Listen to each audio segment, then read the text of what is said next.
others were here, but they're probably working right now. There's a couple.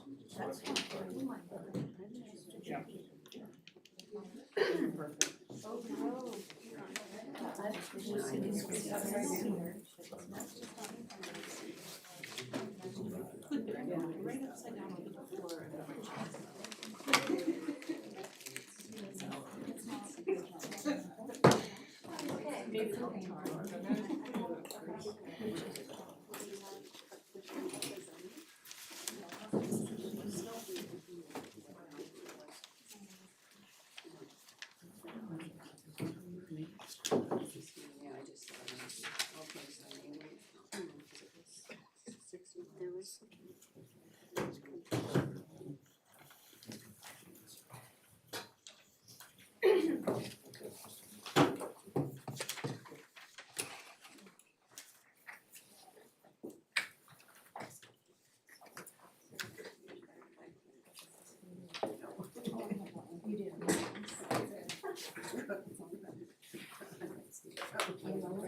No, she's not the one. Well, I'll get her to make one in.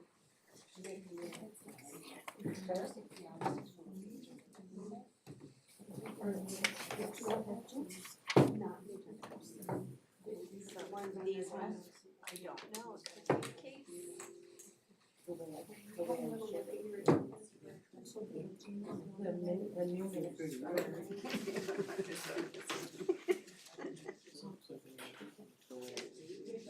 Good job, Maddie.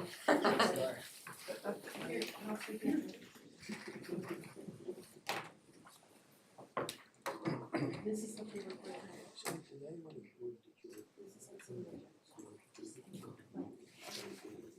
yes.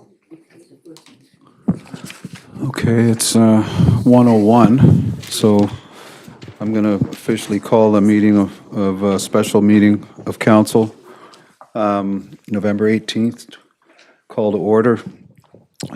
So I guess the first thing we want to do is a approval of the agenda. 2.1, that the special business agenda of November 18th be adopted.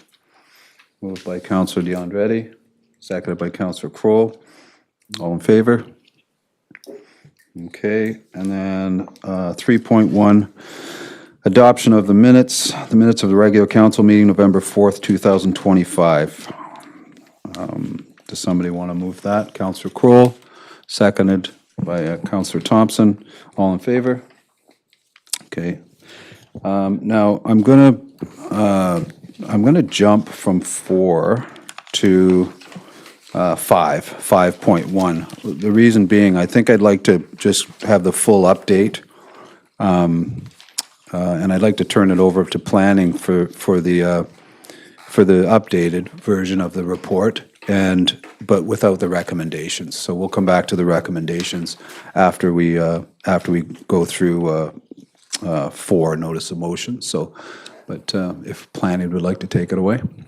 Thank you, Deputy Mayor. So Colton is going to present the presentation, the summary, and then after his presentation, I'll explain how the motions are laid out, the recommendations and the report, and then it'll go back to you.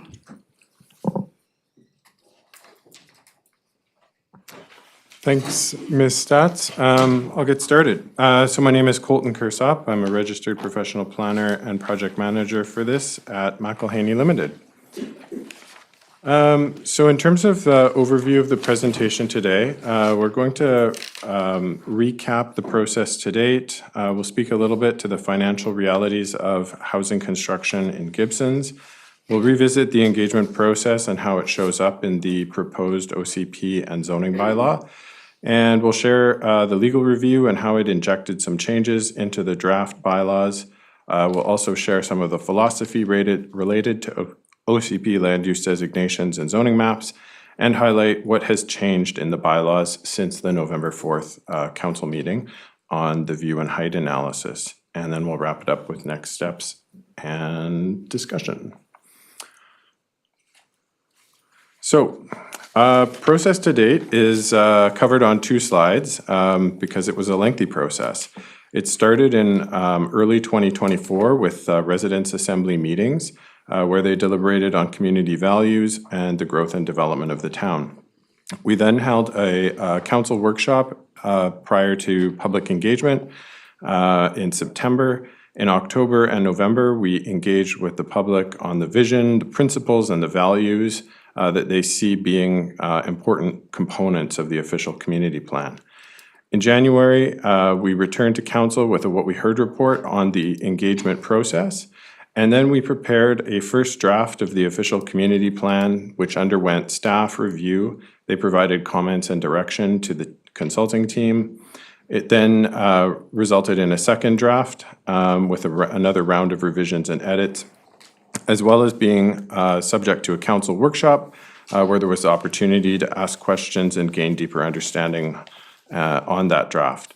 After that workshop, there was a third round of revisions, and then there was a workshop to share the OCP and its revised state back with council, as well as previewing the engagement approach that we were intending to take with the public on that draft official community plan. So the draft official community plan went into public engagement in July and August of 2025, and then there was another council workshop on how the OCP engagement went and what it means for a draft zoning bylaw. Then on the next slide, we have the second half of the process. We initiated engagement on the draft zoning bylaw in September of this year. And then there was a council meeting on the OCP engagement. So they got an update on how it informed recommended changes. We also brought a technical memo to this meeting where we identified what would be some changes to the draft to respond to the public engagement feedback. And then on October 21st, we followed up with a council report that presented the engagement findings related to the engagement on the draft zoning bylaw. And again, that was accompanied by a technical memo that recommended changes to the bylaw to respond to what we heard. There was also a discussion at that same meeting on the parking strategy and how it would be integrated and reflected in the draft zoning bylaw. Our next step was to complete 3D modeling of the town so that we could evaluate the preliminary draft zoning against the current zoned heights and identify refinements. So there was some staff direction also to create a new RL3 low-density waterfront zone. And we incorporated the parking review recommendations into the zoning bylaw. And then on November 4th, we presented the findings of our 3D modeling and our height and view analysis. And we provided some recommendations on how to reduce heights in specific areas to retain protected views of the waterfront. We also received direction to delete the RL2 zone and apply the RL1 zone in place of it. And then that just resulted in some renumbering to the zones. So the former RL3 low-density waterfront zone now has the number 2 attached to it. We also received direction to create an upper and lower Gibsons public institutional zone. And we also got the feedback from the legal review of both bylaws, and so there were some edits made. And now we have our 7th draft of the OCP and our 3rd draft of the zoning bylaw. And we're here today. So looking at one of the first technical reports that was completed to help us with this process, it was a financial analysis of residential development. And I wanted to provide a refresher on why we landed at 4- and 6-story development in the OCP and the zoning bylaw. We selected these height thresholds because they are common, practical, and buildable using low-cost wood frame construction. So early in the process, we had this financial analysis completed by a land economist. And what we found was negative entries on this table indicate projects that are not financially viable under current market conditions, and they would require cash subsidies to become viable. So it doesn't mean that they won't happen, it's just that they mean that they need subsidies. So it might be like affordable housing subsidies or grants from non-market housing fund funders. So anyhow, 4-story apartments that are mixed-use rental developments in Upper Gibsons, they do pencil out slightly, as do 4-story rental apartment configurations. When we looked at 6-floor mixed-use development and all apartment rental developments at 6 stories, they require substantial subsidies to pencil out. So they would be expected only when they have funding partnerships in the form of grants or forgivable loans. Profitable forms of development are shown in black, and you can see that a number of them include small-scale multi-use housing forms like 4 and 6 plexes and townhomes. And for the most part, in all cases, strata apartments did not pencil out. So given land use density and tenure development is more lucrative in Lower Gibsons than Upper Gibsons due to the former's higher revenues, but higher density is achievable in Upper Gibsons due to reduced parking constraints relative to aquifer protection considerations. And strata apartments, mixed use, and live-work development are not as lucrative in Gibsons in today's market, by and large because costs have increased in recent years, both land and construction, while revenues have slumped. So the market is not ready for density bonusing for these land uses in the near term. So turning now to the engagement process, there we go, that set the foundation for the OCP and the zoning bylaw. The Residents' Assembly tackled a number of questions at the outset, such as how can Gibsons best plan for the future and meet the housing needs of our growing population? And they shared their recommendations with staff, council, and the consulting team. So among the recommendations were that they provided the 15 guiding principles as principles for use in the official community plan update. They also identified prioritizing meaningful engagement with the Squamish Nation to advance reconciliation. They also identified that housing densification should take place throughout Gibsons with a variety of densities. And then their next 3 recommendations are on this slide. They recommended small-scale multi-unit housing on single detached dwelling lots, and residential densities of 6 or more are welcome in Gibsons to support family-sized housing, aging in place, workforce housing, accessible housing, and complete communities. Opportunities to build affordable housing were also identified as desirable above public buildings such as libraries, community centers, or fire halls where possible on municipal-owned land. So each of these 6 recommendations informed the draft OCP and the zoning bylaw and were incorporated as key components in these bylaws. So then I want to get into a few slides on the public engagement campaign. So the engagement approach aimed to involve the community in the process, and a lot of this process was also designed to check what we heard from the Residents' Assembly against what we're hearing from the public. So there were definitely obvious areas of alignment. There were some areas of disalignment, but that's why we do the engagement, so that we can find out if this is a unified perspective or if there are different perspectives that need to be considered. So this round of feedback was used to gather feedback on those Residents' Assembly values and principles, as well as key topics like how should the vision of the OCP change or not. And we also had a number of map questions on where growth should go, where 4 to 6 story apartments should go, and what places need care and attention, and what kinds of new parks and amenities are needed, and what should be preserved and protected. So we'll look at those results. So we used giant maps at in-person engagement events, and we used crowdsourced maps online. So I'll come back to the crowdsourced maps in a moment. But at the giant maps that were presented to the public, we got direct feedback using sticky dots on the map. In OCP engagement, the public told us to focus growth along Gibsons Way and in Upper Gibsons. So this is why the OCP and zoning maps show the most growth opportunities there. In the OCP engagement, the public told us that 4 to 6 story apartments fit best along Gibsons Way and in Upper Gibsons, again informing our draft land use designations and zoning bylaw designations.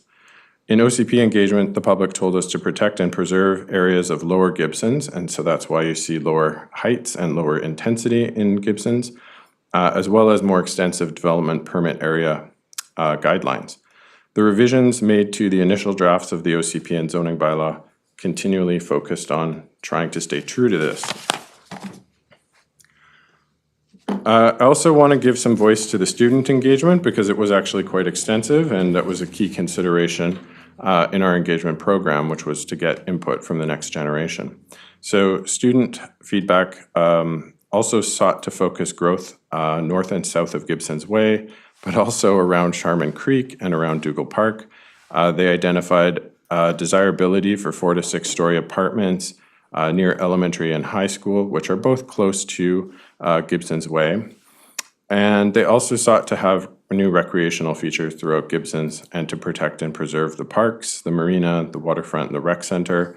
And they identified areas of care, including Brothers Memorial Park, Dougal Park, and Gibsons Park Plaza. And then the next few slides here just show what the digital engagement maps looked like. And so these are sort of presented in a heat map style. And they were designed so that our online engagement was as parallel as possible to the in-person engagement. So the crowdsourced maps were the digital tool for people online to answer the same questions that were asked in the in-person engagement. So the areas with colors in red and yellow on the heat maps indicated that several participants placed their pins in the same location, with red areas and yellow areas indicating that the most pins were dropped there. So common themes to the responses when the question of where to focus growth was asked included directing housing development to Upper Gibsons and the Harbour due to proximity to existing amenities and services. This information informed just as much as the public and in-person engagement, the placement of land use designations. So this one shows the answer to the question of where to add 4 to 6 story apartments. You can see it's very clearly aligned with Upper Gibsons along the, while retaining Lower Gibsons as a village setting with the appropriate height and form and character development permit area guidelines to reflect the feedback that we heard, which was that is not seen as an area for extensive growth. So in terms of our engagement summary, just wanted to highlight again this sort of levels of participation. In the OCP engagement, we had several hundred people engaged. When we presented the draft to the public for feedback, we got 216 survey responses and over 100 people attending the in-person events. And it was done across 28 days with 14 hours of direct engagement with the public and many different methods of getting the word out. They included postcard drop to all addresses, social media posts, in-person handouts at each event with QR codes, and that gave people a portable way to spread the word. In terms of the zoning bylaw engagement, the statistics are presented here. Each round of engagement resulted in the consulting team working with staff on changes that respond to the most frequently mentioned concerns. And these were mentioned in those technical memos provided to council on October 21st and November 4th. So totaling up all of the engagement, approximately 450 people were engaged in person, 818 surveys were completed, and 213 mapped responses were submitted, along with 125 email submissions. So the people who participated fed into the process, and that influenced the draft plan and bylaw before you today. So just a few words on, again, how the draft OCP informs the zoning bylaw. We have a plan that sets the high-level direction for the zoning bylaw, and it identifies general land use types.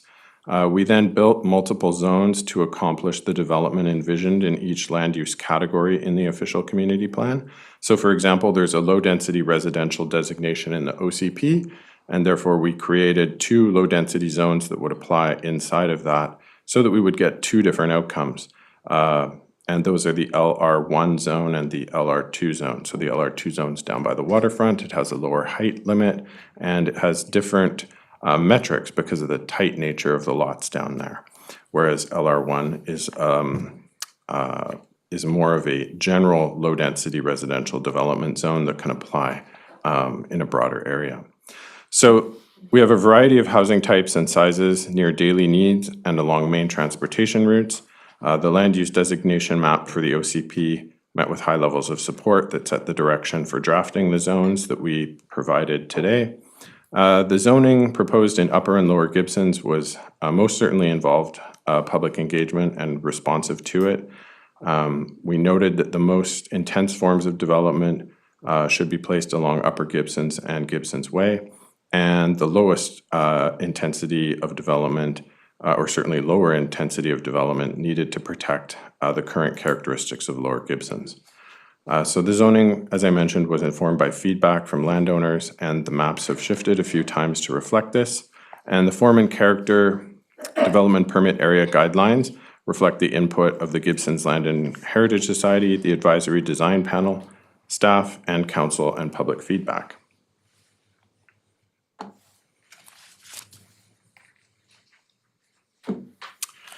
So the next step in the process was sending the draft bylaws to the town's legal advisors.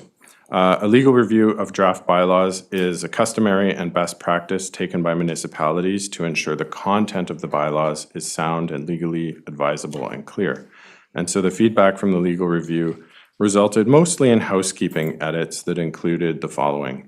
In the official community plan, there was some mandatory language that was flagged that should potentially be softened, and so that was done in a number of cases. We also removed references to height in the land designation table to avoid alignment issues with the zoning bylaw. And there was some content that the legal advisors identified as not defensible as OCP policy, so this was either moved into the zoning bylaw or into the development permit area guidelines, where they felt that they had a better fit. When it came to the zoning bylaw, we provided input on capping the number of entire home short-term rental permits through the licensing bylaw. So they basically weighed in on that as a feasible approach. Height and density bonuses for housing agreements, they noted that floor space ratio was not a part of the bonus. Therefore, we actually removed that floor space ratio requirement. It would remove the conflict. There are lots of other form-based regulations that provide for the height and density bonus, so we will rely on those. We also got feedback from the legal team that permits issued under the current zoning bylaw remain valid until they expire. And so what that means is permits can continue to have effect because they've been issued under the current bylaw. They will remain in effect up until the point that the bylaw changes. You would issue permits with the new bylaw, but any permit that's issued under the current bylaw still has good standing. So those permit holders can take comfort in that. Content that is not defensible in zoning, similar to what happened in the OCP, they advised on better placements in the bylaw for it, and so some of the content that was initially in the zoning bylaw moved to the development permit area guidelines, which are a component of the official community plan. And then there was a general housekeeping and gap scan, and corrections were made throughout.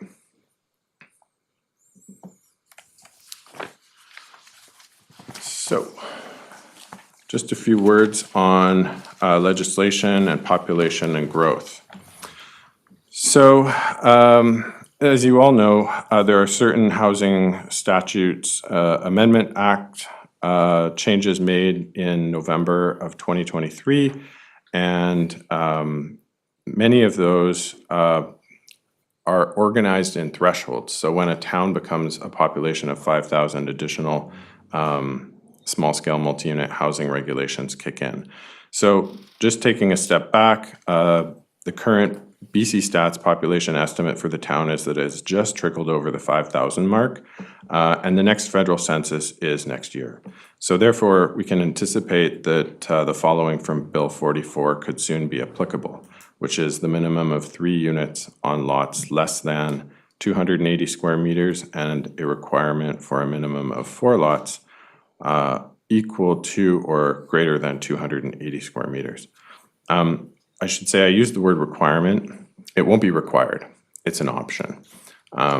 So I just wanted to correct myself there. So anyhow, the 2046 population projection, when you look at that, it's 5,614 people. So relative to the population estimate of today and the one for 2046, growth is projected to be incremental. It's about 10% over 20 years, or 0.5% per year. So this rate of change, really, you'll see it in how your community grows and how development takes place. But I guess the takeaway here is that the rate of change over that 20-year period is about 0.5% a year. So growth will be incremental. So just to interject, when you said the minimum 4 units on lots, like the greater or less than, where you said it's an option, but essentially what the province is saying, it's an option that's like kind of like undefendable in your zoning. Is that correct? Like they have the option to do that no matter what your current zoning might be? So what their intention is that the zoning has to allow up to that on paper. But there's other things that will be at play, like a person might not want to redevelop their lot, so they still have the choice to say, that's not how I want to develop it. But if somebody wanted to develop that many units, you have to have a bylaw that allows for it. There's also the market. The market might not be interested in a 4-unit development. It might be hard to market it. So that's another potential checkpoint, if you will.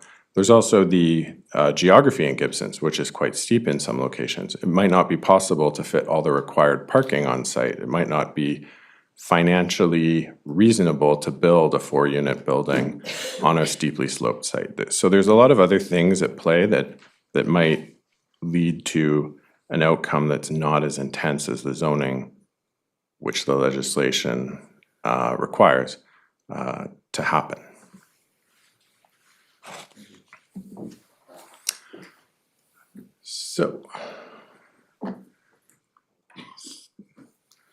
So I just wanted to step back and sort of offer a bit of an analogy here. I'd like council to think about the OCP and the zoning bylaw as paint boxes. So within the 2 proposed bylaws, there's think of it as a palette of colors, and those are the tools in them. In the OCP paint box, you'll find land use designations, and you'll find development permit areas. And in the zoning paint box, you'll see a series of zones that provide a framework for the town to regulate development. The series of zones provides the opportunity to enable development at a range of different scales or types. And so the OCP and zoning bylaw paint palette can be used differently in the future. The way the OCP and zoning map is used could evolve over time as the needs of the town evolves. So taking that analogy just a little bit further, this thing is laggy. There we go. Think of your OCP and your zoning map as a painting. So the land use and zoning maps are the painting about what goes where, and the maps painted today can evolve over time. So I encourage council to think about painting those maps for today. And again, know that that painting, just like the one that's shown in this image, it can change over time. A zoning proposal that's not enabled by the proposed land use designations would require a number of checks and balances. That includes an OCP amendment, the zoning bylaw amendment, staff review, public engagement, and in the case of changes to the OCP, it would require a public hearing. So ultimately, additional council decisions. So this is just meant to indicate to you that the maps that we're about to share today have been dynamic and they can continue to be dynamic. So I'll just cover off what we've done since November 4th. So council provided a number of directions to the team, and I'll just highlight what we've done. So on the OCP map, I don't think this has a laser pointer. Oh, it does, but it doesn't work very well. Okay, that's okay. I don't think it's hard to see. I'll just tell you about it. So the conservation and open space boundary on the south end of the Charmin lands has been adjusted so that it follows the top of bank line. So we used the SCRD topographic maps to establish the new southern boundary of the park space, as well as the water treatment plant. So you'll see that reflected now. That was one of the biggest concerns that came out of OCP and zoning bylaw engagement.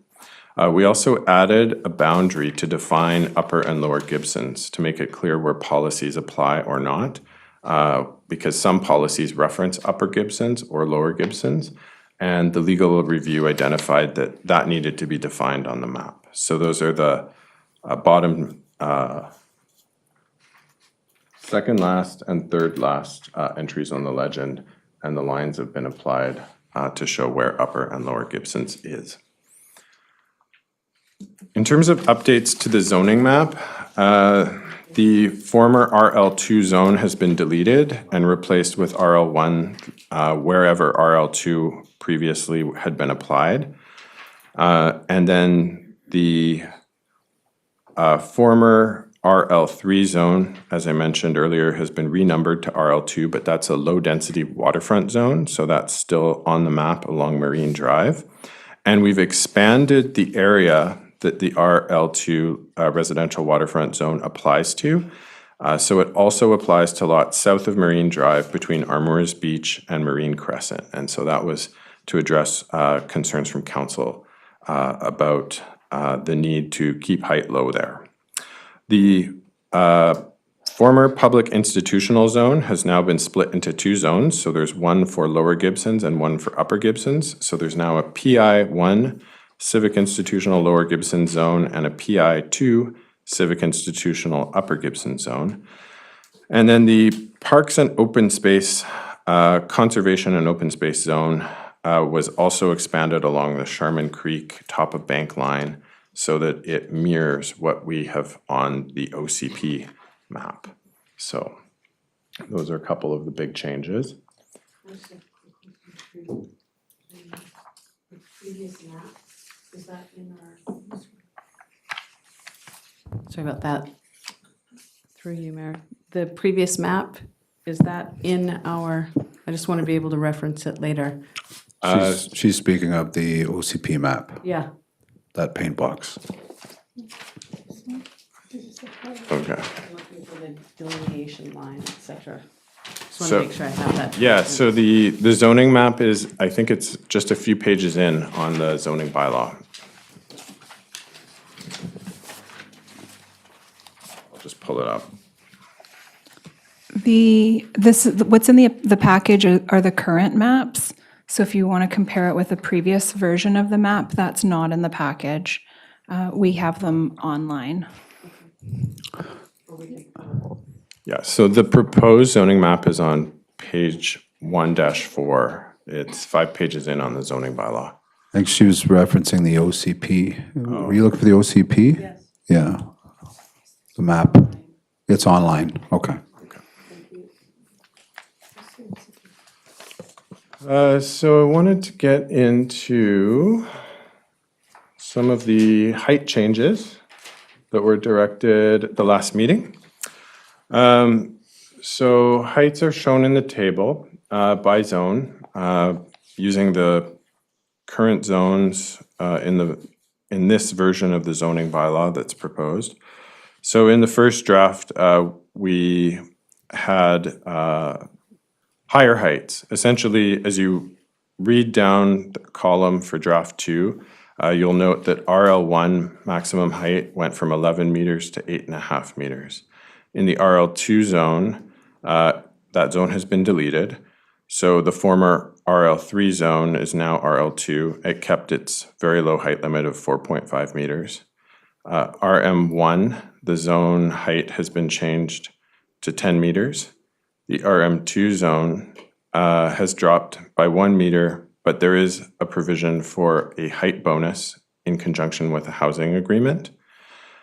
In the RH1 zone, the height has stayed the same.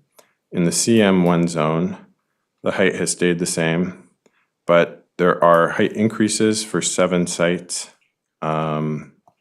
and those are identified in the zoning bylaw.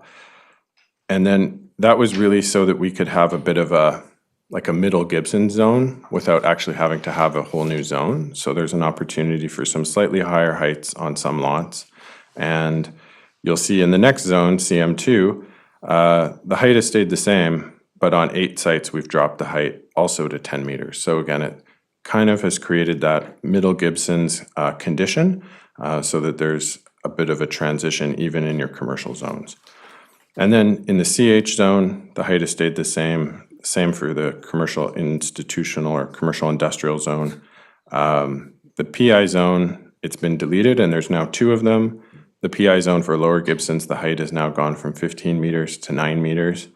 And in upper Gibsons, it remains at 15 meters with a 20-meter height if it's for residential development and there's a housing agreement. So in summary, there have been some customization and tailoring of heights per council direction. Now, we also got direction to retain some of the view protection and have it exhibited in view protection areas. So a similar sort of approach here, just with the table showing where the sub areas are in the existing bylaw, and then the maximum heights in the existing bylaw. Then in our first draft, we didn't have any of this work completed in terms of modeling, so we didn't provide sub areas or sub area heights, but we provided those recommendations. And our recommendations were ultimately directed by council with some additions. So with sub area A, the proposed maximum height is 7.5 meters. In sub area B, the proposed maximum height is 7 meters with a 45-degree angular plane requirement. In sub-area C, it remains at 5.5 meters. In sub-area D, it remains at 4.5 meters. Part of this is also achieved with that expansion of the RL2 zone up by Armourers Beach. In sub-area E, it's achieved actually through a little bit of a drop there. So it used to be 10 to 9 meters. It's now 8.5, and also partially achieved with an expansion of the RL1 zone. Sub-area F, it used to be 4.5 to 8.5 meters. We've picked 10 meters, and this is achieved with the CM1 site-specific height designations. Sub-area H, the height has been dropped from 7.5 meters in the new sub-area D to 4.5 meters. It applies to the commercial portion between Jack's Lane and the Five Corners intersection. And then the H1 sub-area is now sub-area E, and the height restriction has remained the same. And then in sub-area I, it is now captured using a combination of zoning tools. So the key message here is critical view protection remains in place through a blend of keeping some of the most critical view protection sub-areas, or through lowered zoned heights in the new zones, or through site-specific height allowances on a site-by-site individual basis. The outcome is a system that's easier to work with. It fixes some of the sub-area dysfunctions in the current bylaw, and it's more transparent and buildable. So Excuse me, Colton, could you go back to that slide just for 1 second? I don't know if it's the existing, like the chain, like F. I don't really see F on there, or. Yeah, so the former sub-area F has been replaced with the CM1 zone, and so there are some site-specific heights in the CM1 zone. And just see. And if Ms. Stats wants to speak to the specific sites, that might be the best way. I can. So the sub-area F used to be on the Inglis Park, which is the town parking lot on the corner of School Road and Gibsons Way. So that property and the Stonehurst property and a couple of the other ones. So there was a sub-area F there, but through the rezoning of Billy's Walk, that was reduced. And through the zoning bylaw, we've applied zoning to those properties. So now it just defaults to the civic institutional zone on the parking lot. And Stonehurst, I believe, is I think it's CM, sorry, let me check. CM1.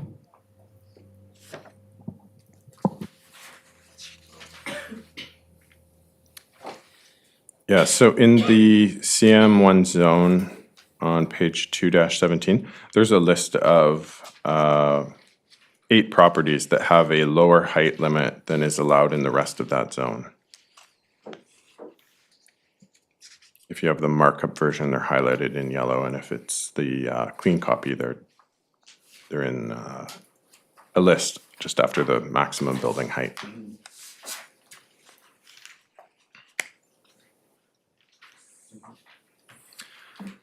We're almost done. So there were a couple of clarifying amendments that Ms. Stats and I noticed were omitted, and so we just want to flag those have been included. One would be in the PI2 zone, so that's the public institutional zone for Upper Gibsons, and that's to increase the building height from 15 to 20 meters, but only in conjunction with a housing agreement. There's an example of a development like this that the town viewed fairly favorably. Ms. Stats, do you have the reference? This is a 917 O'Shea. So the phase 3 of the affordable housing project was approved by council, and that it would fall under that category. And then the other correction is very similar. It's in the RM2 zone, so that's the medium density Upper Gibsons zone. Building height is increased from 15 to 20 meters, but again, only in tandem with a housing agreement. Just, I know back when you did the financial analysis, where you said your comments were kind of the problem now with affordability and costs and land use is that density bonusing's probably not achievable. But so I guess my question might be that before the rezoning, it was common practice for density bonusing would be a way to, I guess, negotiate with the developer and achieve some things for like community amenities and so on and so forth. Would you think that would a housing agreement cross that barrier? Would that help with it? Because, you density bonus and then somebody would contribute $150,000 to the Affordable Housing Fund or, and so has that kind of negotiation been removed from us at this point or? No, so the purpose of having this provision is so you could have a negotiation or a conversation with, say, a non-market housing provider, or you have a housing agreement that ties affordability or the availability of these units over a certain number of years. And so those types of negotiations usually come with funding from BC Housing or the CMHC or a nonprofit. And so that's sort of like the pro forma page showed that, for example, it would need a subsidy of about $3 million. So if you had a housing agreement and you had that subsidy, that's when you would entertain maybe considering the additional height and density for affordable housing.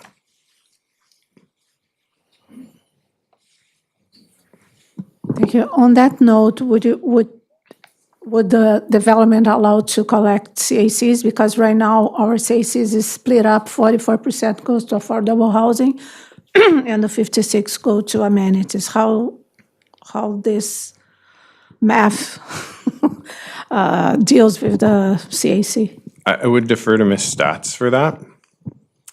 Thank you. So CACs, our current CAC policy is based on rezoning, so it's triggered by rezoning.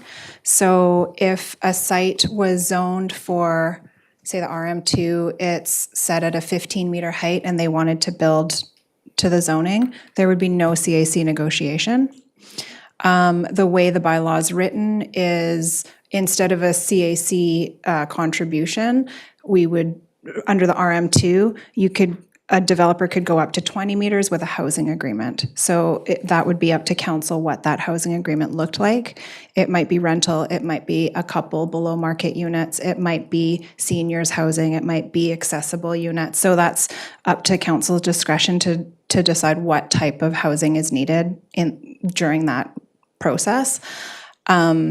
We also have, on a separate note, a direction from council to update our CAC policy. And so that's something we would be working on in the future.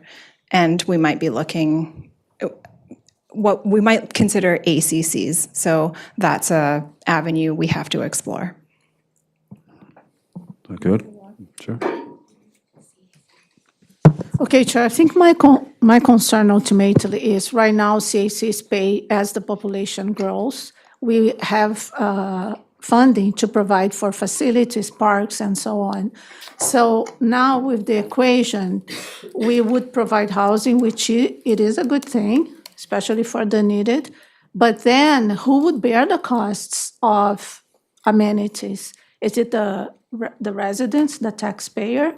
And if the policy would be updated after the zoning, how do we deal with that? Because I'm just concerned that we ended up with an incentive, but it's the taxpayer that will have to pay for the social, the aspects that people need.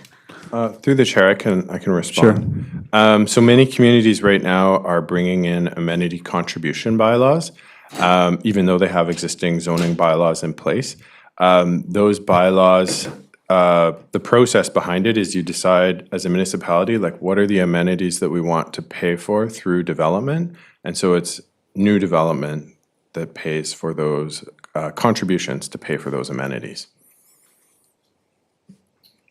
Councillor Kroll. Thank you, Mayor.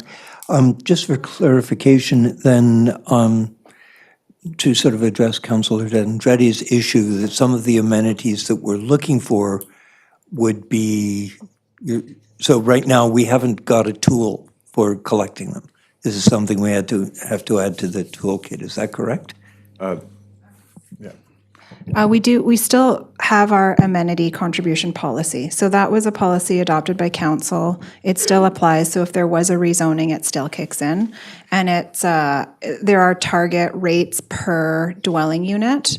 So I can't recall the details, but there's a contribution towards each additional unit above the density.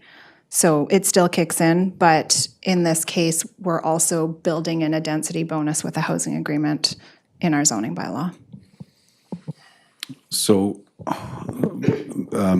just to follow up on that, back to maybe Colton's ideas that we should probably be adding a community amenity bylaw or some form that attaches itself or overlays instead of constantly, I mean, part of this process is so that we don't continually having zoning bylaw, people applying to change the zoning every time they want to do something.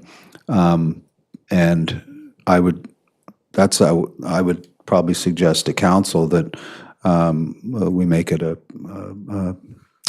mandate that we actually come up with something that we can use without changing the zoning bylaw every time that we'd like to get some community amenities. I mean, we don't know. I mean, the next time somebody builds a 6-story building in Gibsons, well, who knows when that's going to happen? It could be in 10 years, and our community might need something that is completely different than we need today. So trying to get too specific, but I think it's probably a good idea that we look at creating a bylaw that would work.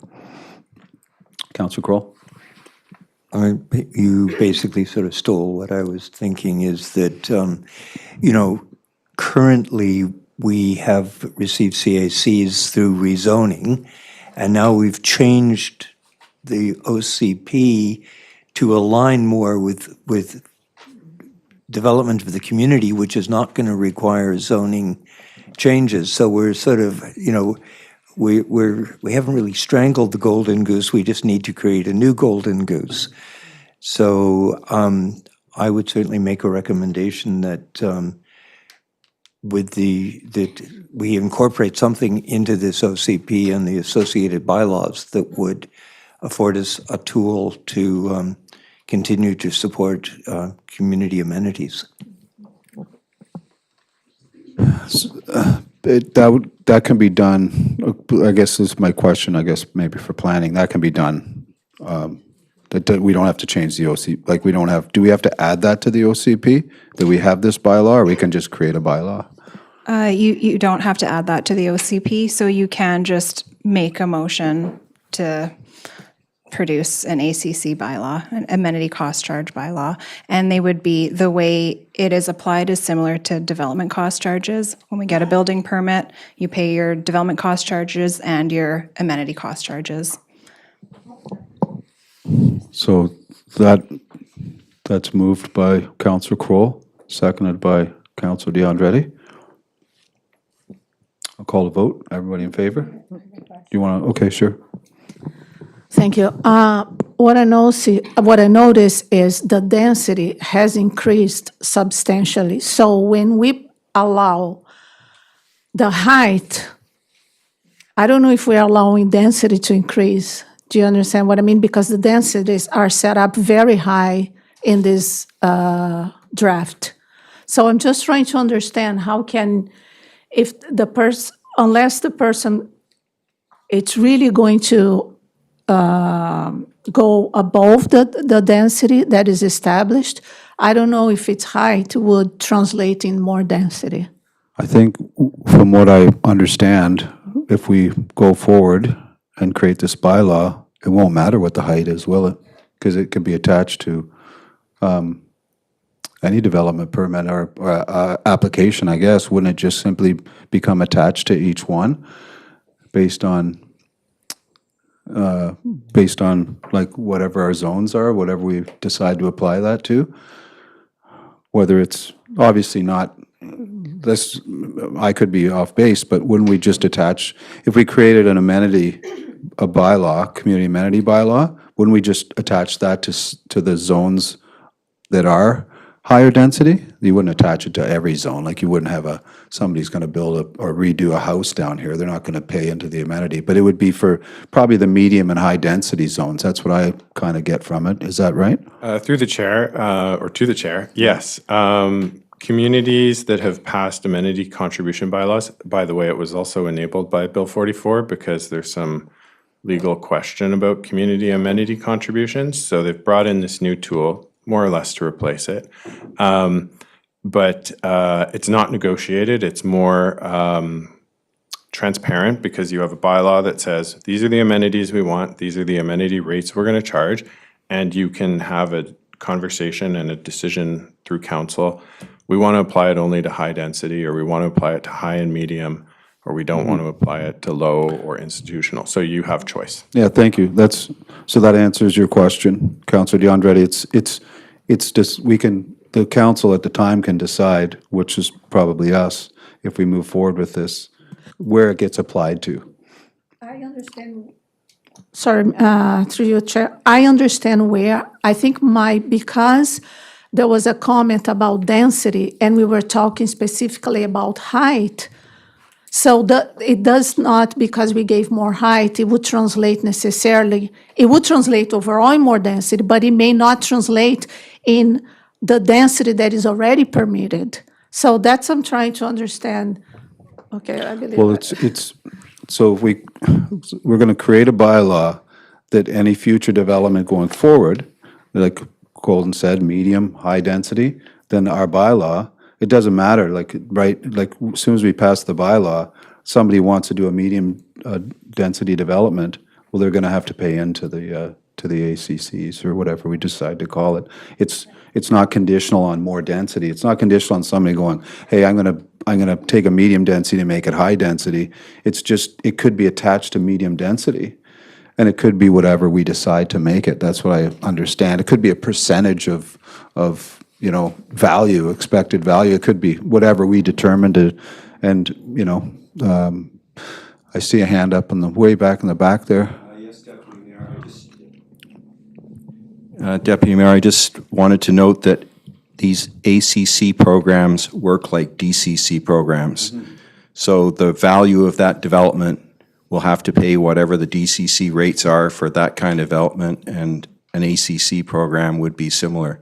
So if something has multiple extra stories and lots of extra density, we'll assume it would be a more valuable project, and therefore it will end up paying more DCCs and ACCs. Thank you. Are you good? Okay. Sorry, I know we're not supposed to talk, but are we talking about Bill 46?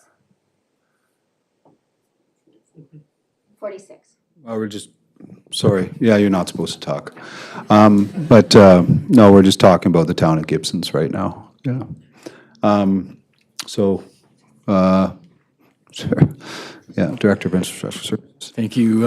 So just to add to the conversation about the amenity cost charges, presumably it'll function similar to development cost charges where projects have to be identified through some sort of a strategic plan, master plan to be included. So just to provide a little bit of caution on the expediency with which a ACC bylaw might be adopted if we don't have the strategic plans that identify specifically which assets or which amenities, we may not be able to have anything super coherent within the next year. I just wanted to bring that up. I appreciate that. Nothing happens quickly anyway, so, but, I mean, if we get on the right path, I think that's what, I guess we're just going to try and accomplish, but I appreciate that, thank you. We haven't voted on this yet, have we? But And I had one It's more been slide seconded. where I pass it to Leslie Ann. no, we're Okay. going to vote. Is this, would you like to, I'd like, Counselor Thompson? would you? yes, please, can we read back what specifically the motion is that is on the table, please? Sure. I think Director of Planning, she was the one that wordsmithed it so quickly. Our corporate officer did a great job and texted it to me. Oh, there It you go. says, so I can't take Let's hear credit. it. That staff be directed to prepare a draft ACC bylaw for council consideration. How's that? Okay, so it's been first and seconded, and can we vote? Ready to vote? All in favor? Okay, that passes. Back to Colton, sorry to. Hope you No don't miss the problem. I next know that's ferry. how this goes. I already talked about that. I was just going to talk about next steps and really at this point pass it to Leslie Ann to speak to some of the recommendations and the motions. Okay, so I just wanted to explain to council how the recommendations are listed on page 11 and 12 of the staff report. So the first part is about the official community plan. The way it's written, number one, is that the OCP bylaw be given first reading, and then in brackets, subject to. So that those subject tos could be some of the motions that individual councillors have brought forward. So they could be rolled into first reading with those motions.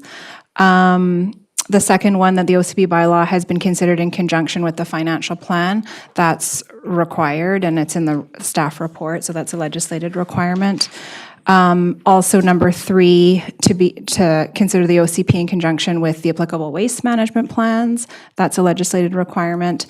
Number four is that the OCP be referred to the Agricultural Land Commission for comment. That must happen after first reading, so that's in here. And then the fifth one is that the OCP be referred to the following organizations for comment. So after first reading, you can send referrals out, and I've started this list here, and council can add to it as necessary. The second part is specifically about the zoning bylaw, so first reading subject twos, and then the referral process. And then the eighth part, there's two options. So option one or two is for council to choose. So option one would be after you give the bylaw first reading, Do you want it to come back to you with the changes before we schedule the public hearing? That's option one. Or option two is give the bylaw first reading, send referrals out, and then we can post the referral comments online and circulate them with council and proceed to schedule the public hearing before giving the bylaw second reading. So that's the difference between option one and option two for number 8. One more thing is we have Niraj from Urban Systems online and is available to support with any questions pertaining to parking if that comes up. Thank you.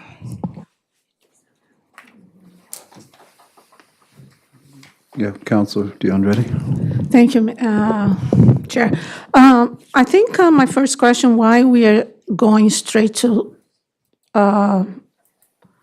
not having second reading and then a public, public hearing.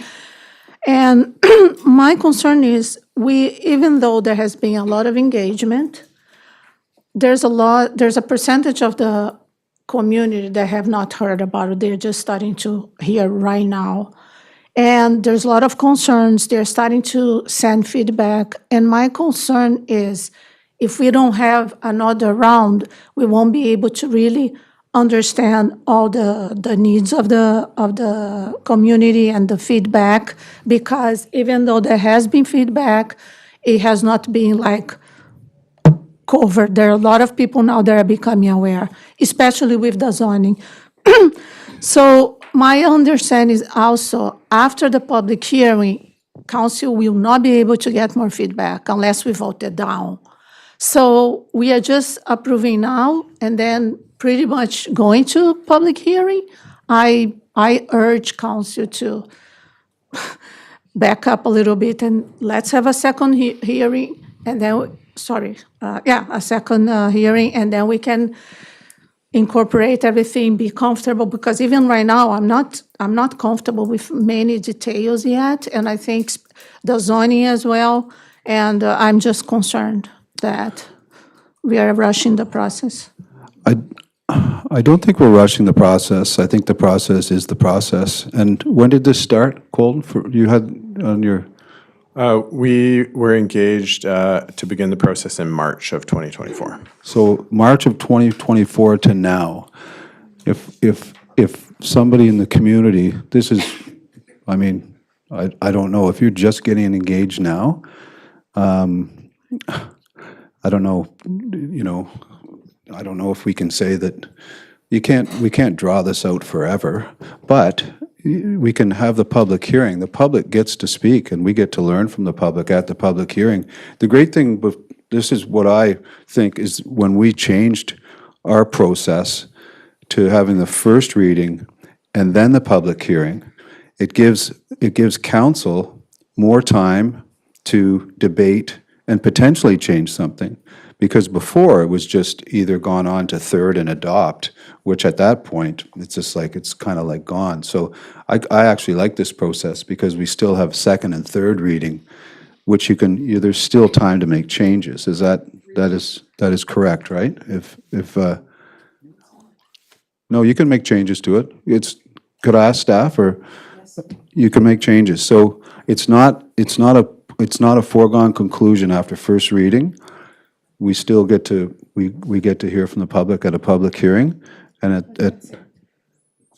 well, we can make changes prior to second reading, right? You can make changes Yeah. after first reading, after second reading. After second reading. Yeah. Like if you wanted to like slow this down, I mean, can be discussed, maybe if you'd want to have the second reading, the third reading, which it says they're separate right now in our plan, right? They're not back to back. It's not second and third reading in one meeting. Is that correct? The process we're proposing is first reading today, send referrals, then second reading, then schedule the public hearing. And there can be refinements after each reading. After third reading, we have to send the zoning bylaw to the Ministry of Transportation for formal approval. before council can adopt it. So there is space in between each. After the public hearing, we can make changes, but if there are changes to use and density, it triggers another public hearing. Yeah. So we still have, that's where they've split all this stuff out, so it gives us more time as a council to consider. Anybody else? Everybody okay? So,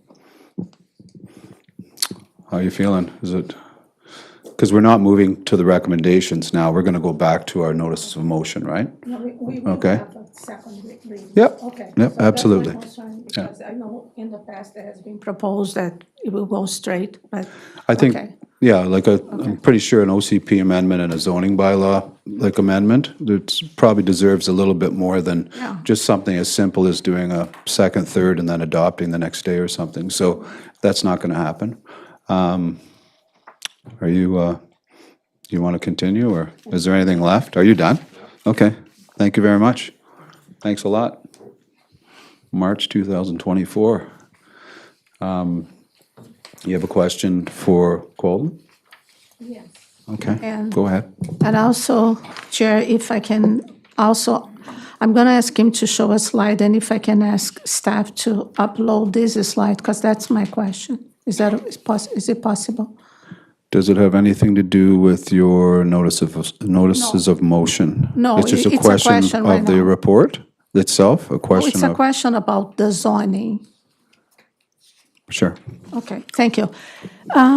Would you be able to pull, remember when you have when people put the dots, but then you have the heat, and then there was where people chose 4 to 6 stories? Thank you.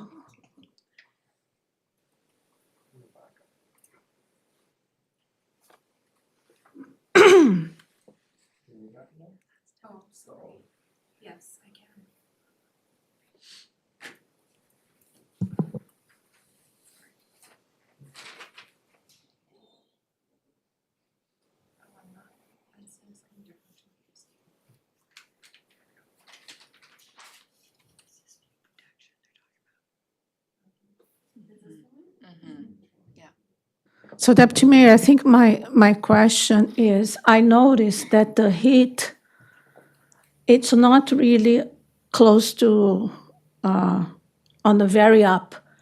And so my question is, why there was a choice of putting a high density, high where there's no even heat there. There's a little bit, but it's not the hot heat, the 4 to 6. When, and that's why I would like also if staff can put this document, which is a complete community assessment on page 34. And it will show, Okay, so just, can I stop you just right there? Yeah. This is closely related Yeah. to your motions. So why can't we bring this up during your motions? So then, because this is your argument. well, I right mean, now I is a don't want to question. talk about it now and then, well, because Okay, we're going to fine. we're going to go in depth with it later. Fine. And you know what? Okay. I think I'd just rather, because we're talking about zoning now, and you're talking about changing that zoning, and it's completely, I think we should discuss it. I think it's, there's so many valid arguments, and we can bring this up during that, and you can cement it. Okay. Anybody else? Are we good to go? Okay, thank you. Awesome. Okay. Thank you, Chair. These are like, as I read the OCP, there was few questions. So my question is, when can we ask questions regarding the document? Do you want to leave this for later? I don't, it doesn't matter to me. I just want to be able to. Do you think your questions are going to be, it's just based on the report? Does the Director of Planning, I'll ask you, do you feel comfortable answering the questions? If, I mean, Colton's probably going to want to blast off here. Or do you feel comfortable answering any questions she might have about the report, like later in this meeting? Yeah, you can ask questions, and I know you wanted to go through the motions as well, so, or the notice of motions, I don't know. Yeah, what- I'd how kind you of like wanna to do get it. through the notice of motions, and then you can ask questions, and then we can move forward with the recommendations. That would be my dream meeting, so let's attempt that. Okay, thank you. Thank you very much for everything. Patience, hard work. All right. Back to 4.1, yeah. Is everybody okay? Do you want to take a break, or are you okay? You're going to plow through it? Okay. All right. Now, Director of Planning, would you like to read these motions, or are they pretty what's the next process? How would you like to handle this? I can read them if you want me to. Sure. Or has Okay. everybody read them and pretty much up to date on them? I think, obviously, my motions, motion 1 and motion 2,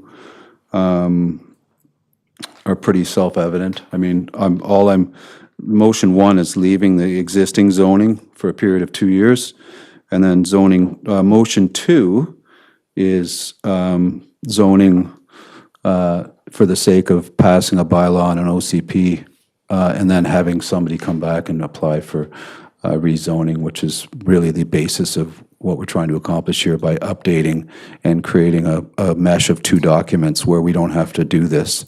So that was really my purpose for this, and I think I don't know, do we vote on each motion independently? Is that the process? Okay. I'm clearly going to move, I'll move both my motions, 1 and 2, seconded by Councillor Kroll. Is there any discussion? Yeah. Councillor DeAndretti? Okay, we're going to focus in one motion, right? Motion 1, and then we go to Well, motion 2. you moved and seconded both of them, but you can talk to both of them. Okay, but can we vote separated? Sure. Thank you, I appreciate it Sure. because 2 different motions. Okay, I mean, my concern with motion 1, I understand the point of view of the developer, I get it, but I think the town of Gibson came up with a bylaw, restricting even drilling in this area to 1.5 meters because we have an aquifer that is surfaced and you have a thin aquifer in the area. And even today, I share with council an email that New York is sinking because of the weight of the buildings, and there's even a trend now to reconsider high-density developments in near shorelines, and we have a very frail, I would say, might not be the technical term, but and is wet a lot of these areas, and I have concern in allowing and if you could, Mayor, clarify what was the initial height, because I don't recall. I remember it's a pretty tall building, but The height's been reduced since that, to what?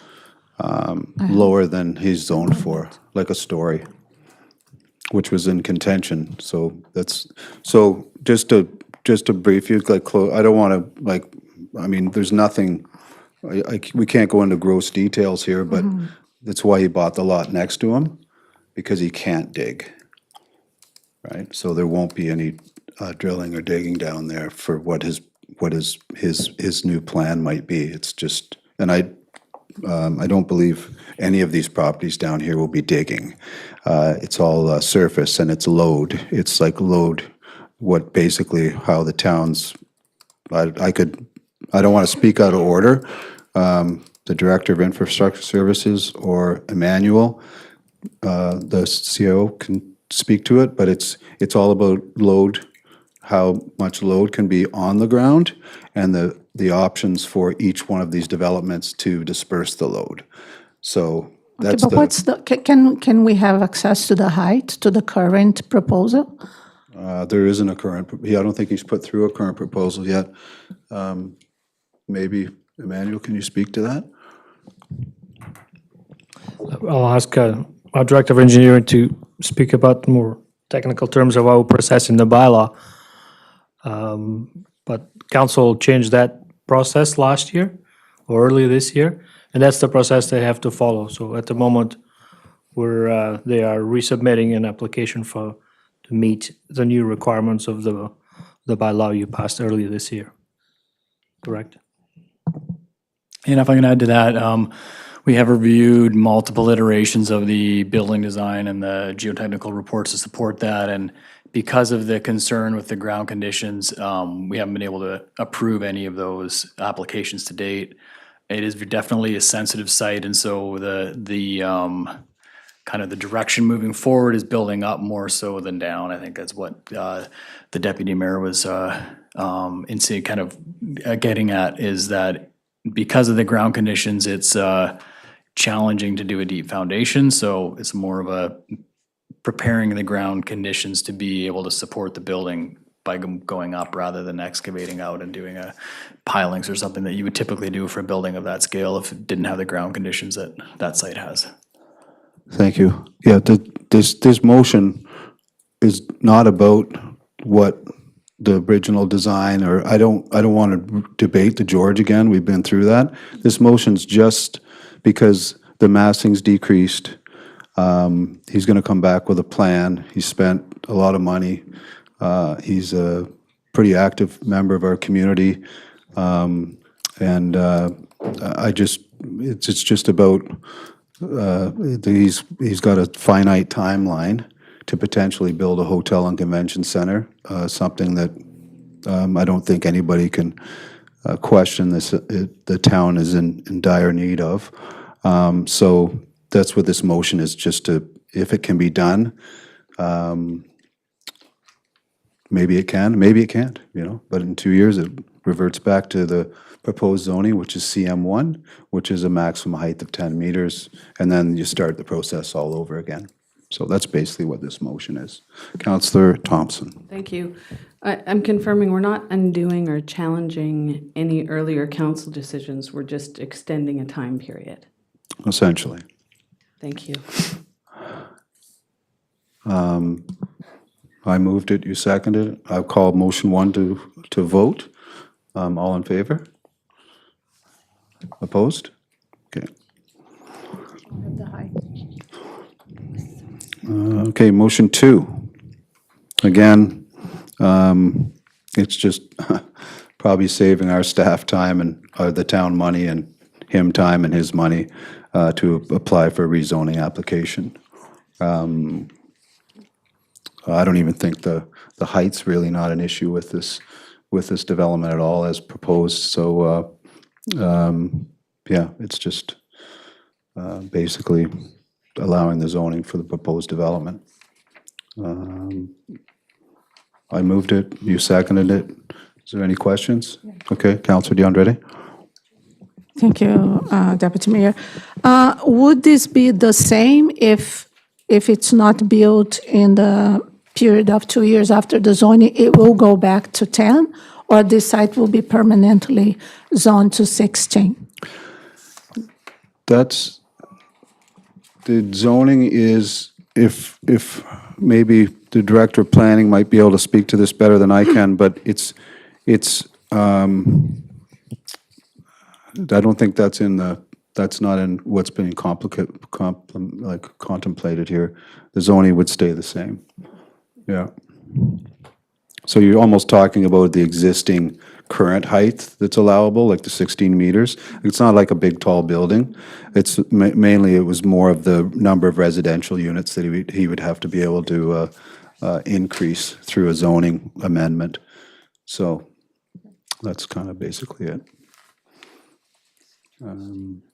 So can I call to vote? All in favor? Okay. All right. Now, let's see.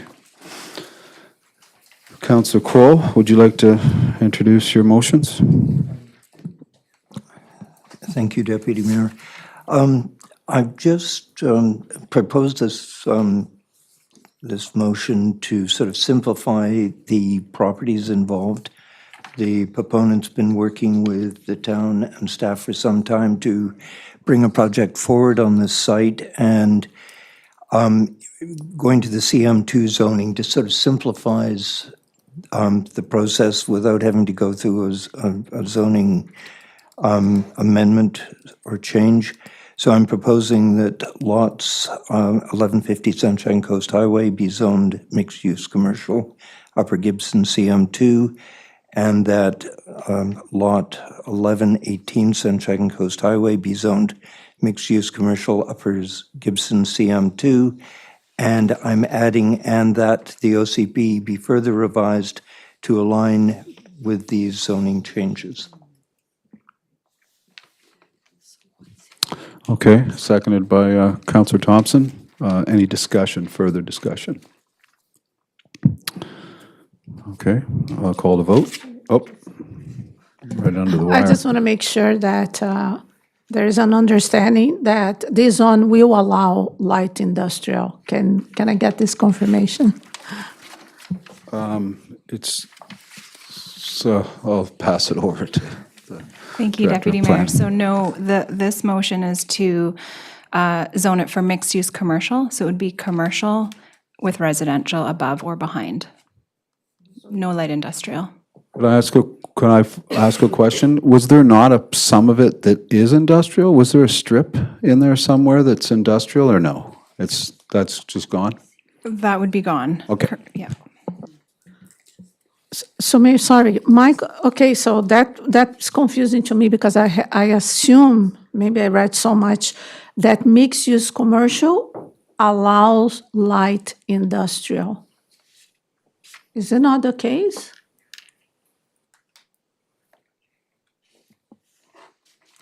We have two separate zones. So we have a commercial industrial zone, which allows more manufacturing, automotive sales, warehousing.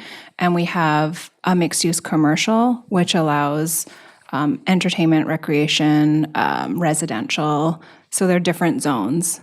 So with this, we would be removing the commercial industrial land use designation and replacing it with the mixed use commercial, which is the residential and commercial.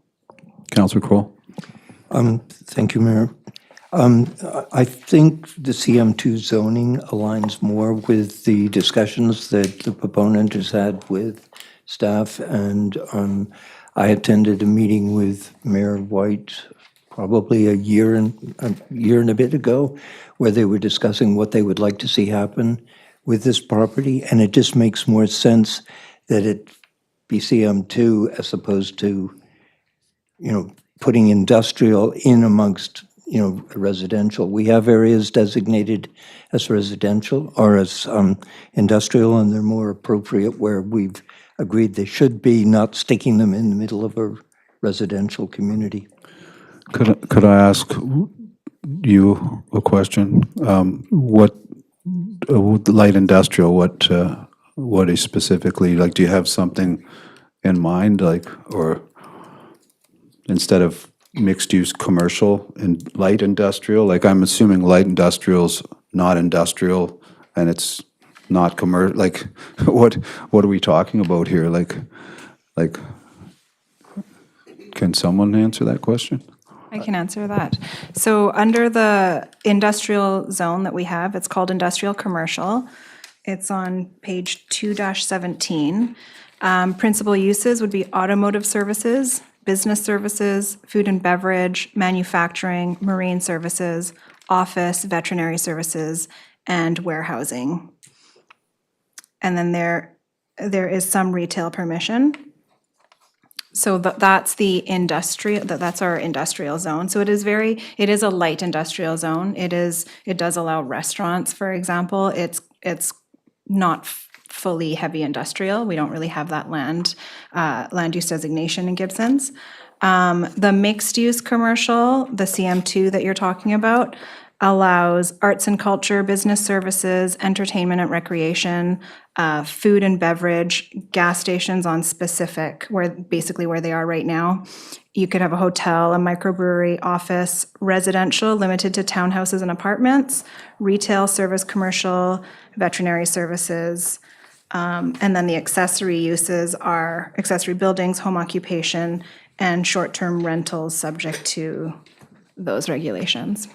Yeah, it kind, like we've had this discussion too, is that even with some other development applications where, so that would include, you could have a live-work space. Yeah, so, kind of meshing, affordability or homes with somebody's business is kind of like a priority. So, and this zoning really anticipates having the ability to do that. So, I think that was like one of the things that we were kind of shooting for, instead of, it's just not commercial, because that commercial building in Soames Point has been up for sale for like 2 years, and I know how commercial businesses do struggle, like independent commercial businesses struggle like in those commercial areas, so it's kind of helping out the business by also providing housing for the person, and I think this zoning, I think this is their intention, right, as part of that as well, so. Thank you. I'm not against. I think my only concern overall, because we are planning for the town, is do we lose industrial? Because industrial brings economy, brings job, and usually are better paid jobs than retail most of the time, generally speaking. So my question is, Deputy Mayor, I know we have incorporated another area that didn't belong to the town before, and now it's almost there, right? I don't think we already got the final, but it is here. So but at the same time, we gave up some industrial area. So the question is, have we done the calculations just to understand how much we are gaining and how much we are losing? Not on this proposed area, but on the former area where industrial was, which is around Venture Way. So we have an idea of the ratio. That's my only concern. Director of Planning? Thank you, Deputy Mayor. Yes, so we would be losing some industrial land. We would, so by designating this industrial, by designating both properties, by making it mixed-use commercial, we would be removing those two properties from the industrial land. I understand that, but what we gain here on this area, right? Because this area didn't belong to the town and will belong soon if everything goes well. So that's my question. Do we have pretty much balanced what we had? We haven't done that calculation. Okay. Councilor Kroll? Thank you, Mayor. All I would comment to this is we have approved several projects on industrial land in the industrial basin. Some of them go back 2 years to the previous or 3 years to the previous council, and they've yet to be developed. So, I think currently housing is more important. I appreciate what you're saying with respect to, we need to have industry in the community. But when you look at, the projects we've approved have not come to fruition. So I think right now per our strategic plan is housing is important, and it would make sense that this area because it's close to all the amenities that support housing,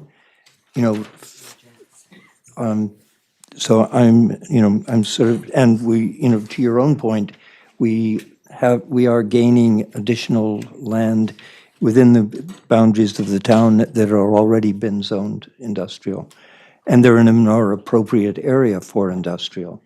So I hope that helps with your decision making. Councilor Thompson? I just wanted to add too that, we're looking at some good crossover between light industrial and commercial as well, too. So it's not like a zero-sum game. You know, there is some crossover there that fits for what the intention is for that area. Yeah, and I could probably imagine that if somebody came to town that wanted to build a manufacturing facility in Gibsons, I mean, we'd probably look at a rezoning application somehow to help them out in that respect. It just hasn't happened in so long and so much. It's hard to tell. I guess what we're faced with right now is, I guess we don't have a crystal ball, but we got to look with what we think the community needs now or could benefit from, and the people that I think Councillor Cole met with these people, and obviously they're quite serious. They've done this isn't like a development that's approved and you never know if it's going to be built. They're pretty serious. They've done some big projects around BC, and from what I can tell, they did the watermark in Seychelles, right? That was them. So they're probably serious about it. So anyway. Can I just ask Sure, a question? yeah. I think if it's possible for the second reading, if just a calculation, because I think it's important that we base our decisions not just also without a good rationale, and because we know that industry, whether it's between light or something that fits here in this industrial area, I think it's just, and if we know that we're not really changing really the ratio, so I think it feels better because we are gaining something. I just don't understand. I haven't done any math here, what we are losing and what we are gaining. So I appreciate if next reading, if we have some information on this Sure. regard. Director of Planning, can you put that on your, your to-do list? You put it in your day timer? Okay, that's gonna go, the ratio, right? Yeah. Gain, Yeah. lost and gained? What we got, what we lost? Sure, yep, no problem. I think that sounds good.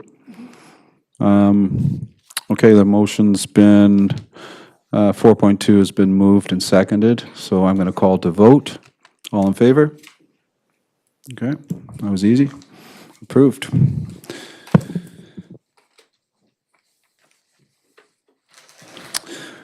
All right, so we're on to Councillor DeAndretti, motion 1.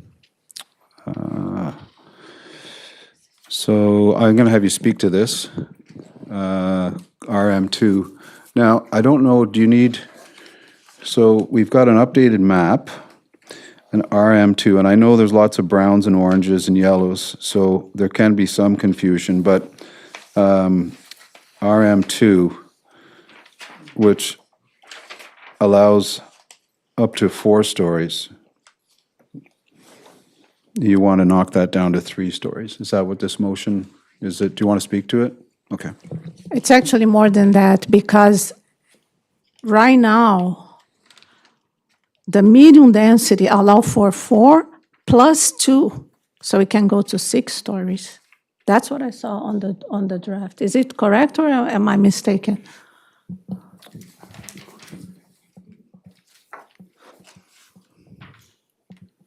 So in the RM2 zone that's proposed, the maximum building height is 15 meters, but allowed to increase to 20 meters to facilitate housing, provided that a housing agreement is entered into with the town of Gibsons.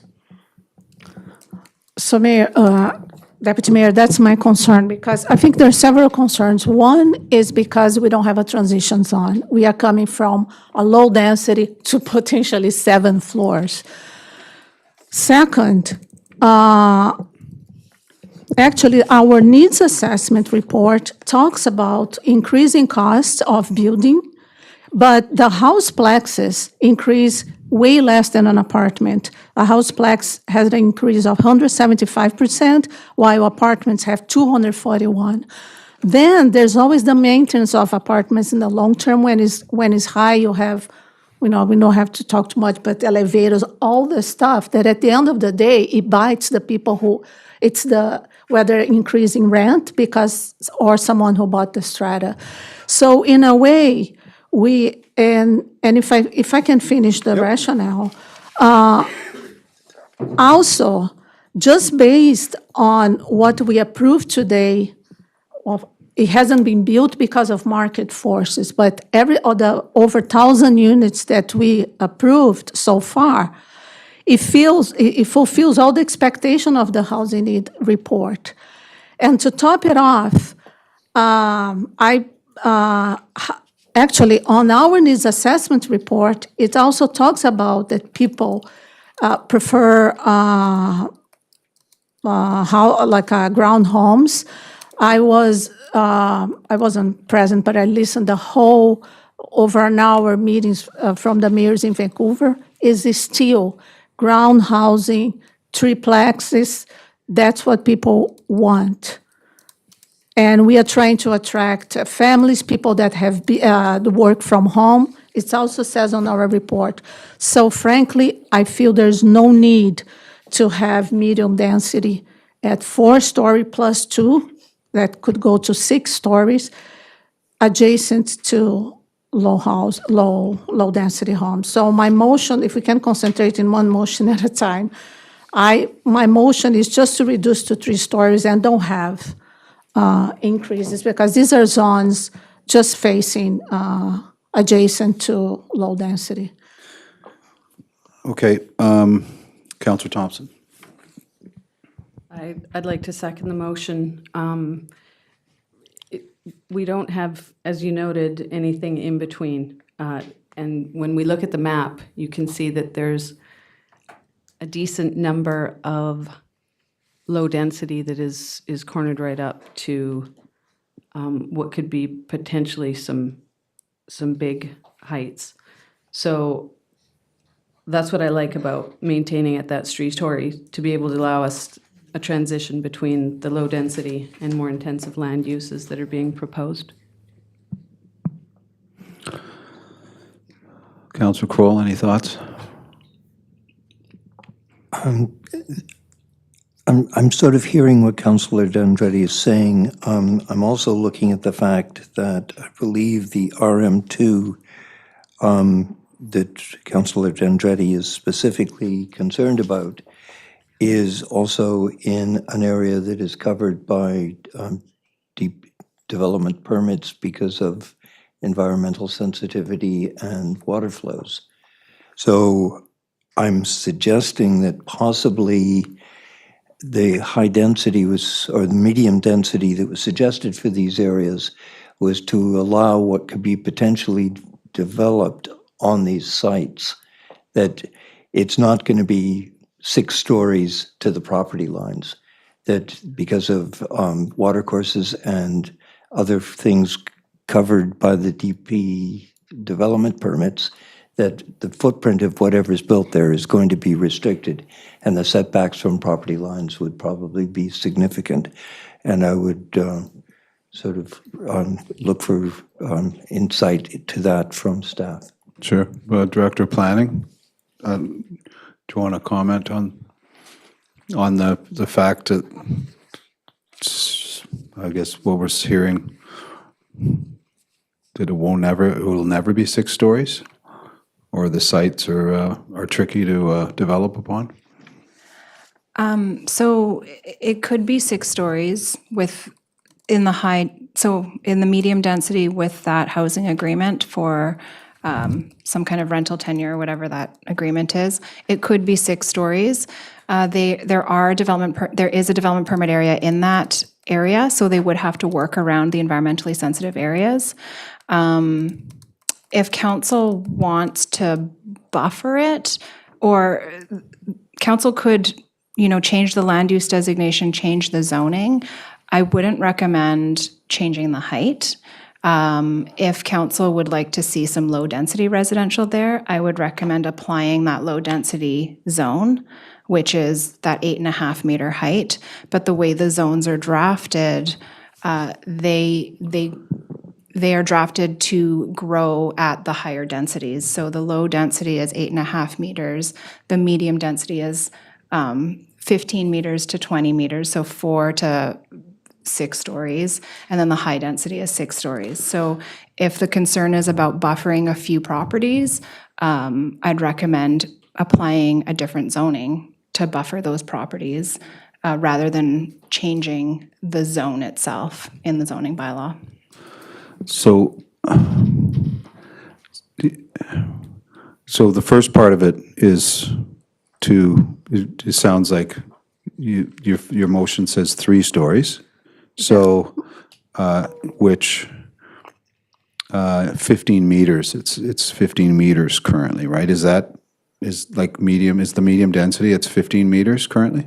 That's correct. So that would allow approximately 5 stories. And the way that we've designed all of the zones is so that you have a progression of zoning categories that you could apply to land. So cutting it to 3 stories will basically make it, in my opinion, a zombie zone. It doesn't pencil out. No one is going to build a 3-story apartment building because they have to put in an elevator. They have to put in underground parkades. They're not going to get to a place where it will make any sense. So my professional recommendation would be to pick a different zone and put that in place so that you still have a medium density zone that provides functionality in other places in the town. What about, just to follow up on this, because I totally agree with, I know what your intentions are, and Councillor Thompson said as well, and so did Councillor Kroll. What about the idea, like I'm trying to wrap, of course, no one's building anything because they can't afford to build it. Everything we've approved in this town won't get built because nobody can afford to build these, especially with the restrictions that we put on the buildings as far as like below market tenancies and stuff like that. So, through my conversations with developers, I mean, developers don't build things to make, $25,000. So they do a cost analysis, and if it's, which they are out of whack right now, nothing's just going to get built. My only, maybe, but I did think with the 4 stories, which is done, in countries all over the world, is that in the same footprint that you could build like a duplex or a reduced footprint, and you go up, then you could actually have like 2 families living on the same footprint as a 3-story building, and you would create 2 sets of housing, kind of like with a walk-up to a second, without the elevators, as long as you have parking and stuff like that. Obviously, if you create one smaller footprint, then you'll have more parking or more availability to parking. So it's kind of like, I agree. I don't like in these areas. I do agree about going up to 6 stories. I would say probably not going to happen. Especially, we've heard lots of concerns of people that are also living adjacent to these lots, and they're concerned that there could be a 6-story building next to them. And I completely agree with their concerns, right? But I mean, is it setting at 3 or setting at 4? What would you say would there be a major impact in the potential for building? Yeah, setting an apartment zone at 3 stories is unlikely to ever really be used. Most apartments, as the pro forma at the beginning of the presentation showed, it penciled out at 4 stories. When we had a previous version of this bylaw that had a higher RL2 zoned height, then you could look at those sort of stacked duplexes because there was enough height to do it. But reducing the height of the RM2 zone would probably result in no one using that zone. And so somebody's going to come forward with an alternative, or they're going to want to do a CDA. So the other options would be to look at a low density designation on a certain portion to get the transition, or to get to deal with or address the issue that you're contemplating. Councillor Thompson. Yeah, thank you. That's the direction I would like to go, is exploring those buffer options. We can look at the map. We have a very small municipality. It's fairly easy to mark out where we could put that. So I would be fine with that. Or if I heard you correctly, you could go to the RL2, right? Like if you say you're not comfortable with the medium density zone and you don't want to start changing, or just, we've already got an RL2 zone. Is it RL2 or what am I speaking? RL1? What's the one that allows more height though? RL1 allows 8.5 meters. Yeah. RL2 is on the lower side of Marine Drive, so that's 4.5 meters. Oh, okay. Well, we certainly don't want to zone anything that no one's ever going to build anything on. That would be, we might as well just, I don't know. I mean, for objects to get housing or more housing. I mean, it's not a lot, but based on the projections of our growth, but we still should provide people opportunities. Councillor Kroll? Thank you, Mayor. Again, going back to these, I'm looking at this sort of three properties on the Reed Road above the high-density zoning. So a couple of things that I'm going to put out there is, I'm assuming these three lots are not owned by the same person. So anyone wanting to develop the three properties together would have to do a land assembly. Do we know that?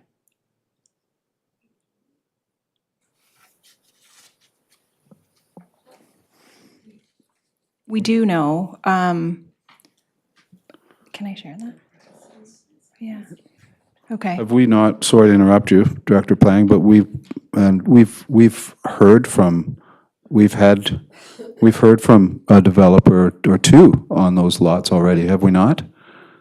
We did. I met with them a few years ago. It's probably 5 or 6 years ago.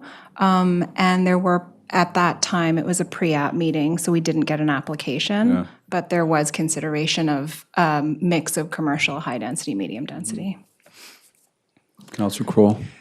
Thank you, Mayor. So to that point, assuming it is a single developer looking at developing the properties, can we put in the bylaw that they have to do a transitional buffer zone between the low-density areas and the RM2 area to soften the impact of potential housing at the current proposed height within the RM2 zone? Director of Planning?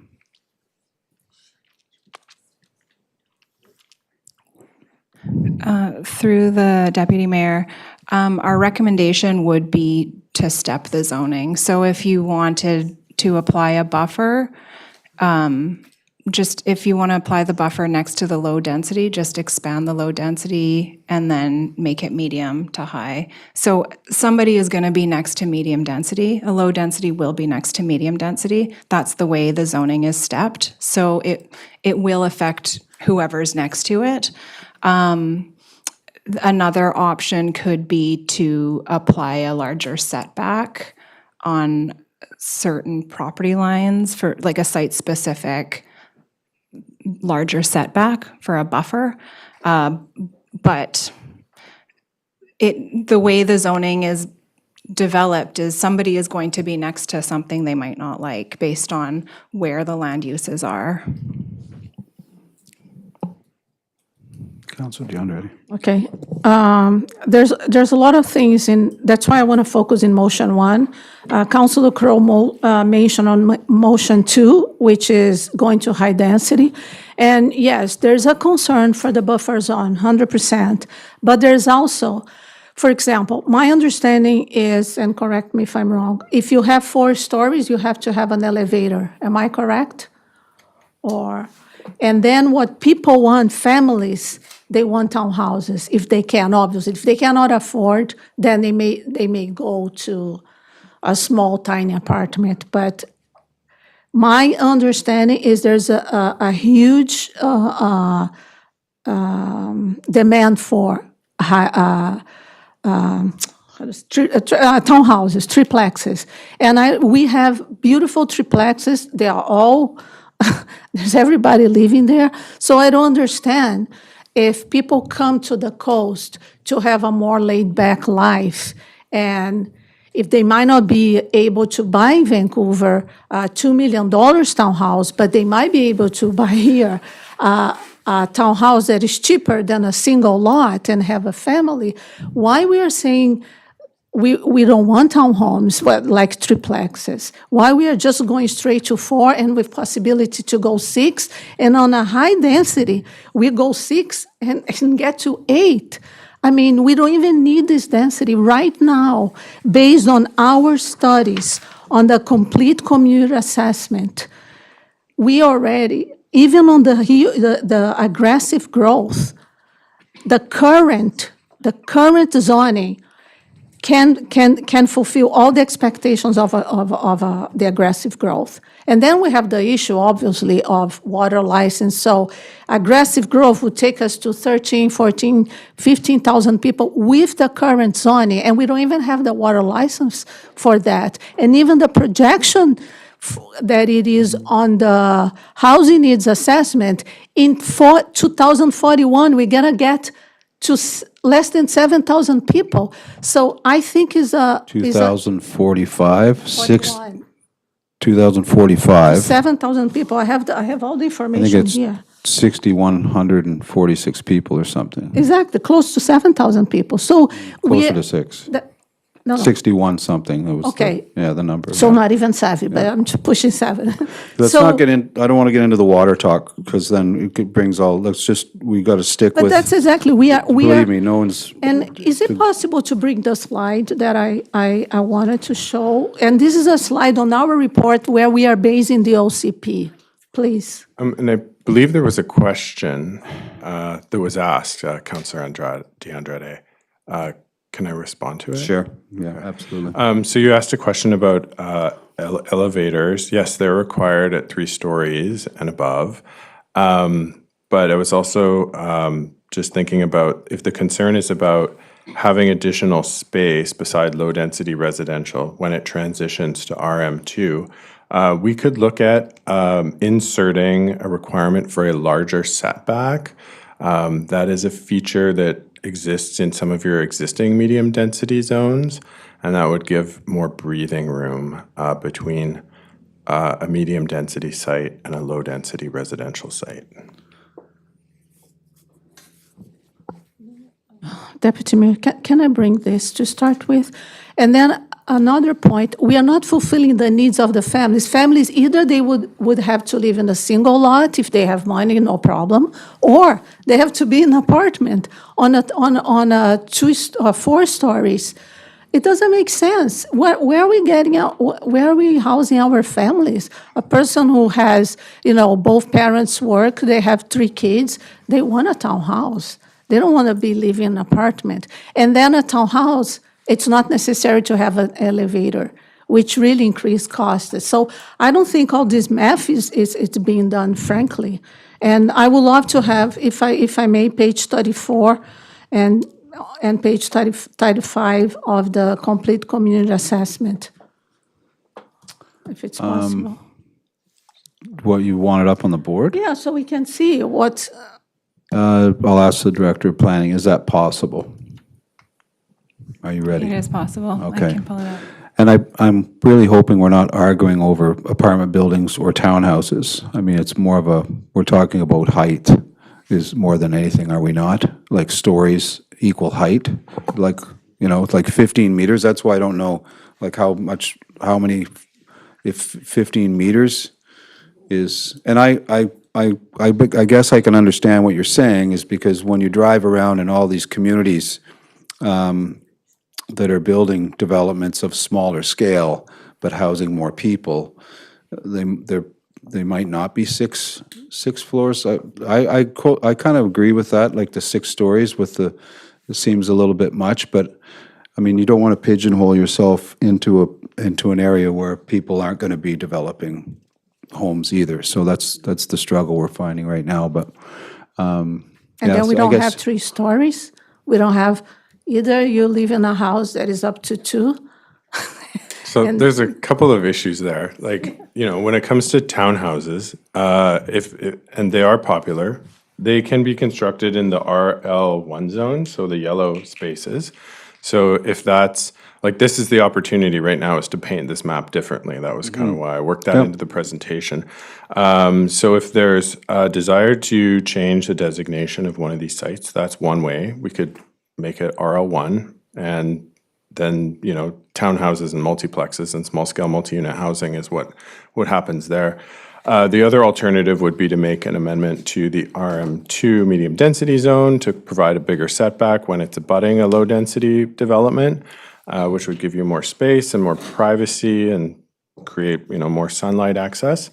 So those are kind of two pathways that I think could be productive.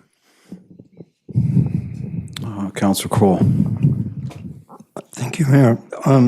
I certainly appreciate what has been suggested that be incorporated into the RM2 zone to create a larger setback and possibly including that maintain where possible existing trees to help accentuate the buffer zone.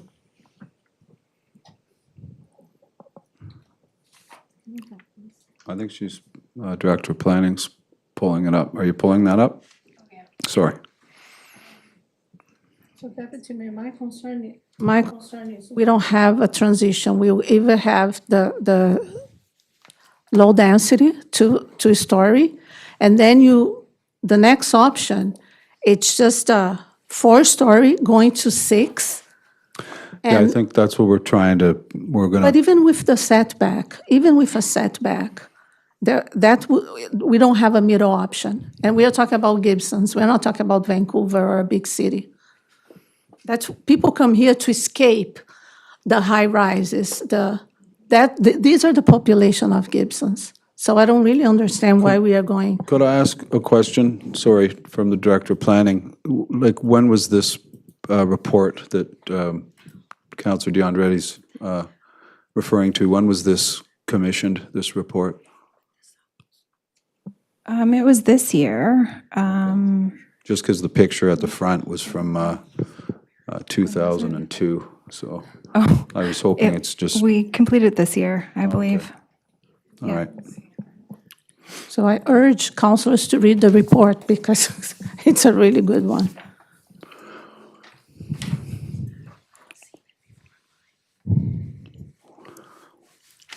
I don't want to get caught in too much crossover, but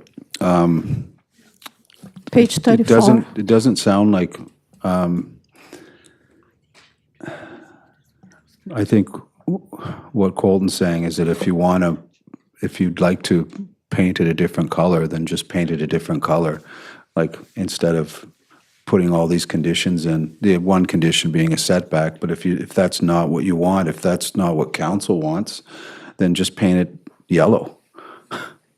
And then you can have 2-story townhouses till the cows come home. That's what I'm hearing. Like, I just don't want to get too into the weeds here, like complicating everything, adding more numbers and reports and everything. It's just like, if you think that's best, which you're saying cap it at 3, can you get 3 stories in the, it's 8.5, right? Yeah, it's almost 3 if they're creative. Yeah, so, Yeah, yeah, I mean, 8.5 is 2.8 stories. yeah. Like, why don't you, Okay, so what? instead of changing the zone, like, I mean, changing the actual guts of the zone, just put a new zone in there that accomplishes your task.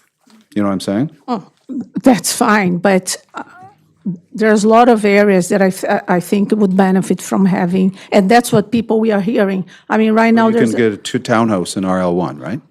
That's 8.5, yeah. You can get all the townhouses you want in there. No, RL1, we just voted to go up to 8.5 meters. So you cannot have a townhouse 3 stories.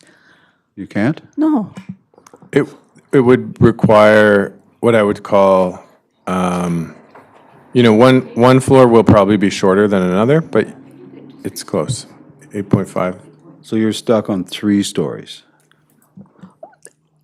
Based on our community complete community assessment based also, could you kindly put on page 34, just for us to, He's an expert, like, and he's saying that no one's going to build 3 stories. I mean, that's not what I'm researching on actually the cost here that is on our housing needs assessment. There's a complete community assessment, and there's a housing needs assessment. The housing needs assessment says that houseplex are 175% in terms of cost. Apartments are 241. Anything that we go that is not a houseplex, 3-story, it will be way more expensive. This is the report. I'm not inventing data. I'm confused now. Well, exactly, because I there's a don't- lot well, to I don't get why digest. It's 3 stories instead of just making it, Where are we why having do you have to have a town? 3-story townhouse? I don't understand. Sorry, what you don't understand? I don't know. Okay, Counselor Kroll. I just want to point out, if this area that currently is RM2, that seems to be the prime focus area, that currently abuts to an RH1, which is high density. So if we lower the density in this area, then whatever happens is now we're putting lower rise residential against higher density residential, which totally defeats everything we've been trying to do. So I would go back to suggesting that a buffer zone setbacks for the RM2 zoning would be the preferred route to go. To your point, there is probably going to be a middle ground that people choose to build to, not necessarily 6 stories. I like that, like the setback. And why wouldn't we just take out the option to go higher? Just leave RM2 without that option. You could just take off the housing agreement letter that you can't go any higher in there. You could increase the setback and you can't go higher. What about that? On RM2? You cannot go higher than what, 4 stories? No, never. And how there's a lot of, there's this, obviously, there's the area specific that Councilor Crowe is referring to, but there's also middle RM2 around Parkland. So if this is applicable, I don't understand when you have an area that is smaller. I don't know how we're going to deal with that. Because you have around Hillcrest areas that are smaller. I don't know how you're going to set up setbacks there, but if there's an exercise to be done, we can try. But I would like to see, Mayor, I would like to see this report, just these pages, if I can, because it shows what our studies tell us Okay. in terms of Is that the page? No. 34.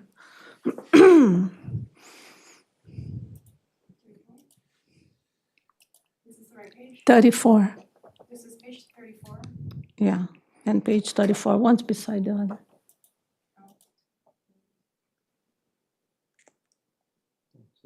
Yeah. So this is based on aggressive growth, okay? They do like projection for a slower growth. There is an addition of 2,000 some housing. And then aggressive growth, there is an extra 4,600,000 around that. And then they rate, we went through this exercise. I remember and- this. Exactly. I And think they- most people thought it was irrelevant because that's just not going to happen. Well, It'd no, be like but, saying like we're going to grow to like 15,000 people. It's impossible. no, but that's not the point. The point here is it's regarding daily needs. And the lots are scored according to the daily needs, proximity. So all these OCPs to make, life easier.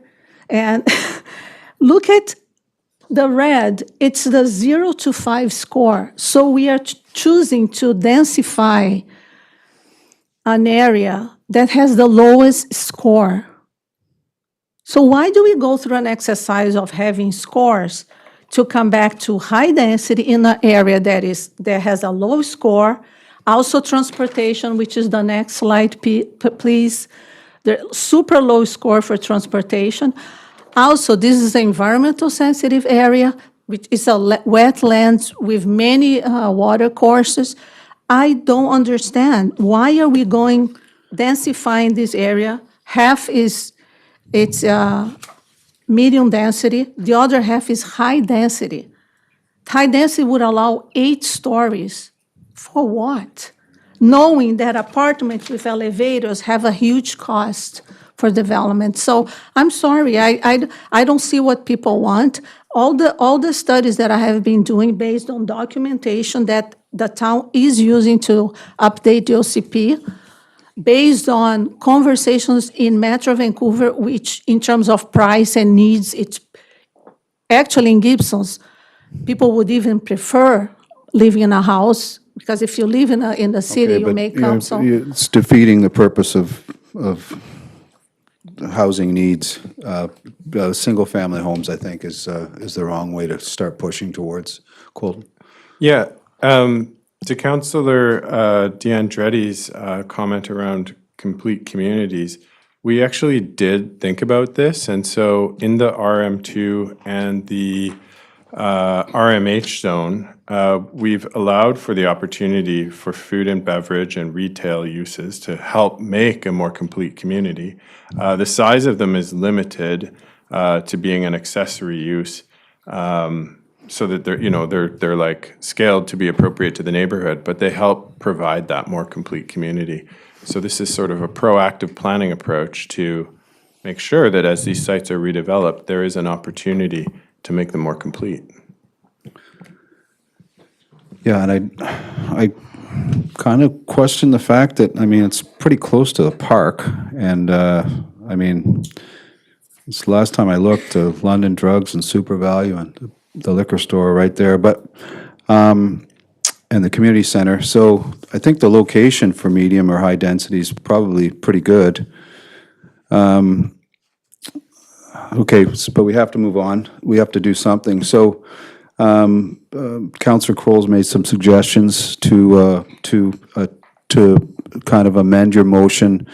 I know we've got you've got another motion, a 2-part motion here coming up as well. So, I'd like to, what I would suggest, and I think it would be applicable to what you're looking for, and to Councillor Kroll's point, is to increase the setback and cap it at 4 stories, like just leave RM2, or I guess we're changing it for the setbacks, but I'd say increase the setbacks, however we can work that out, and take away any height, like the housing agreement letters and so on and so forth, just take that out, and then you're capped. And if somebody wants to build 3-story townhouse there, they can. Just, this would work on this specific area, but there's many other medium densities throughout the town that are small lots. I don't know how you're gonna deal with that, so. Well, they'll have the same, they'll have to set back from all those single-family homes, the yellow and everything, the setbacks will apply to all those areas. So right away, it doesn't matter if you're changing it, right away, it's restricting what somebody can do on that site. They might look at it and look at the setbacks and go, well, I'm not going to do this without increased height, and then we've already taken that away from them. And then you'll encourage more developments like the townhouses and stuff. That's what I'm hearing. Like, I don't know, is Director of Planning, do you have any input? Like, could we increase the setbacks and just cap it at 4 stories? We can do both those things. Yep. So we could take away, so on page, so I'm looking at the non-marked up version, on page 2-7 of the RM2 zone under 5.2, it says the maximum building height may be increased to 20 meters to facilitate additional housing, provided that a housing agreement is in place with the town of Gibsons. That can be removed. So there is no additional building height. It would stay at 15 meters, which is the same height as Venture Way. It's the same height as Soames Place. So it's 4 stories with some parking underneath. And then then- just the setback, I guess, what would be, And then we would add a provision under the setbacks to allow a larger setback, or require a larger setback in the RM zones where abutting an RL zone, so where it's next to a low-density residential zone. Yeah, I'm having just difficulty understanding how on the areas, for example, on Hillcrest, really small and, sorry? I'm sorry. Councillor Kroll. Well, what would be required, which has been a problem to date, is anyone who's tried to develop on those small, narrow lots on Gibsons Way or Hillcrest, they'd have to do a land assembly to meet the setback requirements. We have, for example, we have a project on Hillcrest that was approved, and we don't see any shovels on the ground. That's your 3-story townhouses. Do you want to, would you like to amend your motion, Councillor Thompson? Would you like to, do you want to amend your motion to include those things, or do you want to, because I'm going to call the vote on this motion. Yeah. Or do you want to ride with this one? Take your chances, or do you want to amend it? I can amend as a try, but I'm not even sure if this, I'll need to see the setbacks and even how people feel about it, but I'll go for the attempt to see if Can we I ask the can Director of Planning work out something. if we put that in now, and we can set, you can actually come back with the setbacks for a second reading? Okay, why don't we do that then? The intent is to set back, cap at 4, no increase as part of your motion, and that's RM2, right? Okay. Do you want to amend your motion to that? So Yes, they'll come back with the setbacks, we can discuss it again. yeah, If we you're not can. happy, please bring it Yeah, up. yeah. But we can do that, we can amend this motion and vote on it. Okay, I I appreciate it. okay, And so just motion 1, right? one, No, yeah, just 1, okay. motion 1, motion 4.31, and that the draft OCP be further revised to align with these, no, that's not it. That's what needs to be included. These zoning changes. Oh, okay, and that. So this motion, so does somebody want to, wordsmith or is it, do you want to read back what the change to this motion would be then, please?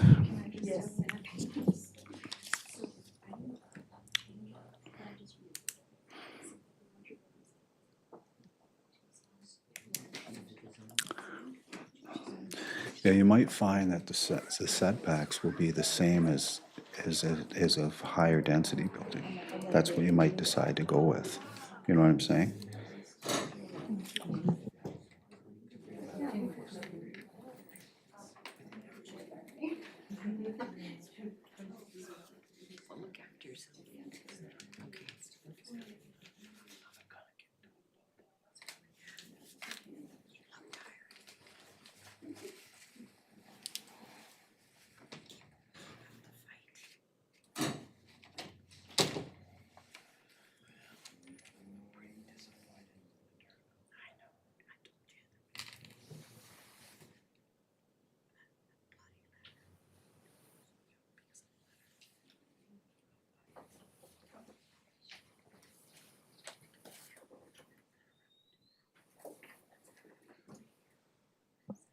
Okay, I've drafted the revised motion. So not as written under motion 1. So you might want to vote and just cancel that one and then start with this one. But I'll read it out just so you can see what I've written. Okay, that larger building setbacks be applied in the RM2 zones when abutting an RL zone. so the load, when it's next to an RL zone, that the building height increase to 20 meters with a housing agreement be removed. And further that the draft OCP be further revised to align with these zoning changes.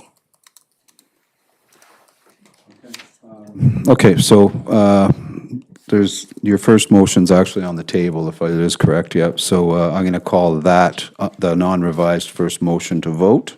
So, Can I withdraw the motion? Okay, so I withdraw the number 1. okay, So we we don't have have to vote on that? Okay, Okay. so you're withdrawing your motion. Now, are you moving the new motion? The new motion. Okay, seconded.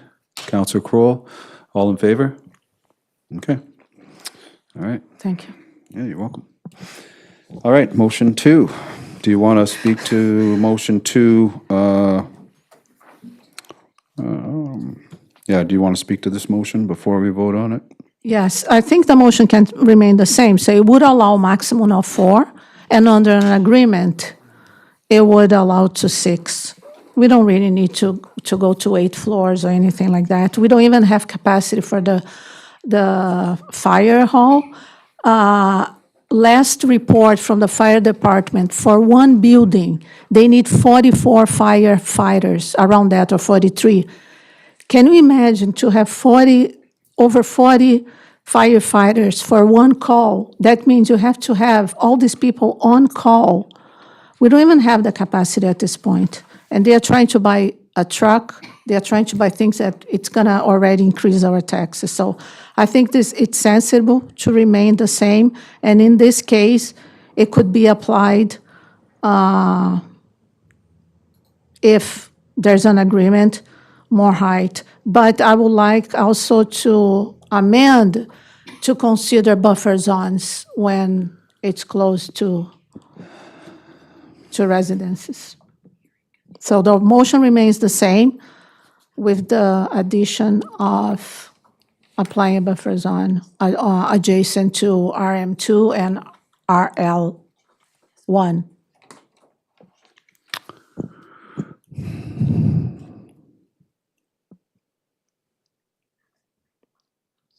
Is it clear?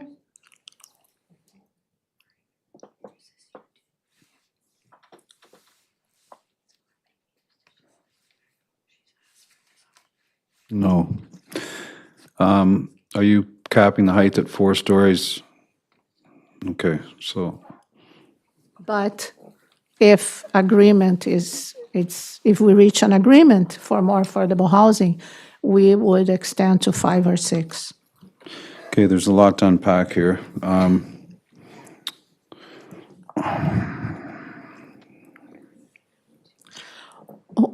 Sorry, can I make a clarification? My motion 1 is just because, remember when the. Okay, we already voted on that motion. No, sorry, 1 here. Okay, so Remember your when motion they 2, number 1.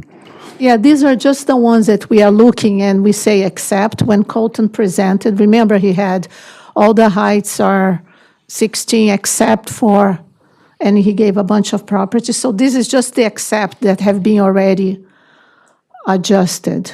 That's the reason I put this, the ones that have been capped at 10 already.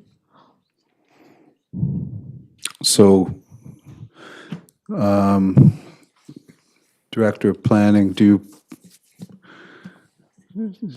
this means that that zoning that currently exists, that have been approved with the height, stay, whether built or not, but now you're saying that the rest of anything that fronts onto any of these roads be capped at 4 stories?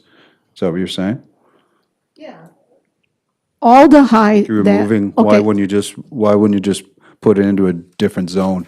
Why wouldn't you just rezone it, like to RM, like what it would be, RM1? Why wouldn't you just, or RM2? Yeah, I think if there's a concern about the high density, I would recommend changing the zone to medium density. If the stories is a concern, if you don't like the 6 stories, then zone it for 4 stories, but I wouldn't recommend changing the high density zone because we might use it. And remember, somebody could always come in and request a zoning variance, right? So, but is that what your kind of goal is? And those properties, the properties that have been approved would just stay the same zoning forever? Yeah. That's correct. Even if they're not built, somebody else can come in and go, hey, I'm going to build a 7-story apartment building here. Yeah, and then part one of motion 2 is basically accomplished in what we brought back today, because we took some direction around making some of the CM heights 10 meters. So that's in front of you today already. And then in terms of number 2, we have that rental housing agreement option in the PI zone. We don't have it in the RH or the CM2 zone. So could we withdraw your motion, number 1, a motion 2? Oh, correction, it is also in the CM2 zone, so it's partially there. So we've got it in PI and we've got it in CM2. We just don't have it in RH because there were so many concerns about getting to 8 stories, because PH is a 6-story zone right now. Okay, can I get a clarification from staff so we all understand? Sure. So right now, the PI, let's start with PI, allows for, well, I think my only concern when we say 15 meters, because 15 meters, depending where it is, it could be 5 stories.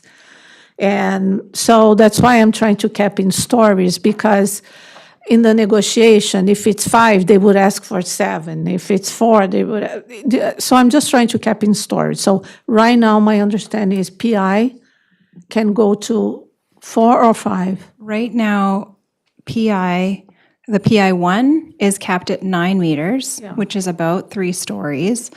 And PI2 is 15 meters, and that could be 4 or 5 stories. But what we've seen in Gibsons is 15 meters equates to 4 stories. Okay. Because typically surface parking is not a thing. Well, it's hard to get on smaller lots. So what we've seen at Venture Way, what we've seen at Soames Place is 15 meters with a little bit of parking underneath it, which is 4 stories. But if there was no underground parking and it was surface parking, it could be 5 stories with low ceilings. So Short people. I prefer not to have this low ceiling because it's not, I don't think it's a healthy thing for anyone. High ceilings is usually preferred. So my understanding, if I'm correct, is PI, CM2, which is the commercial 2, and high density. Right now, they all allow for 4 stories. And what I'm saying is these zones can all, with an agreement, go to 5 or 6. And if I'm not correct, please, Chair. So the PI already does that, the PI2 already does that, and the CM2 already does that. Okay, So the RH is the only one that doesn't do that. okay. But just a clarification again, right now we are capping at meters. Is it possible also to cap everything in stories? No, without defining specifically how many meters a story is. Okay. So it just makes more sense, and it's more clear to developers and architects when we regulate by meters. Okay.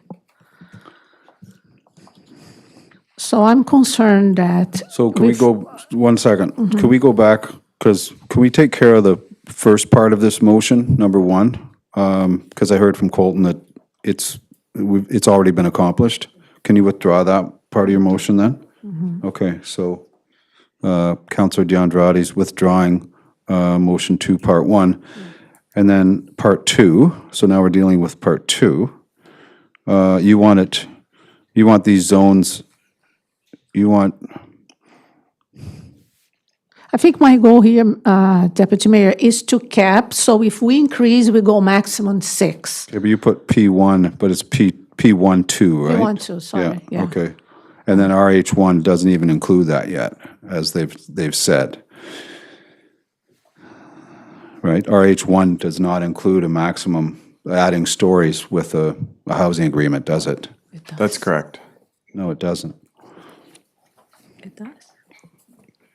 RH1 does not have 10 meters. a bonus for entering into a housing agreement because that would put it to 8 stories. It's currently a 6-story zone. So 8 stories, yeah. So we don't want 8 stories. We want maximum 6, and it's 4, and if there's an agreement, we go to 6.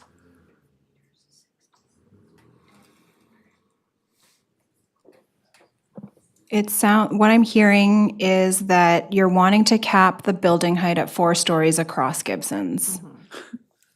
Is that what you're trying to do? Okay, so then, rather than changing the zone, that would reduce density as well. The high density has a higher unit per hectare count. So the RM zone, or the RM2 has a 100 unit per hectare density. The RH has a 150 unit per hectare density. And along with that, the RH gets a little bit more height. So if you're trying to get rid of the high density zone completely, then I would recommend just using the RM2 zone instead of changing the height. Okay, but that's not what we want to do. So, Councillor Kroll. Thank you. It was my perception in the revised report that Colton had given us that most of this motion had been captured, with the exception of capping RH1 at 6 stories, and anything over 4 stories has a housing agreement. Yeah. So that's the only, we'd have to rewrite this motion too then, because that's the only I can withdraw, difference. I can withdraw the motion and we rewrite. Well, we can just do it now. Let's go through motion to motion.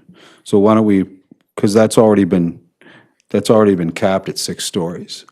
Not the Right, the high, height? not the high density. The high density is capped at 20 meters, which is 6 stories. RH1, Yeah. yeah. RH1's, But then they allow 2 extra, so it goes to. we don't, not an RH1. Only P12, right? And RM2, Okay, what okay. I'm not a planner or a planning consultant, but that's what I see on the board over there.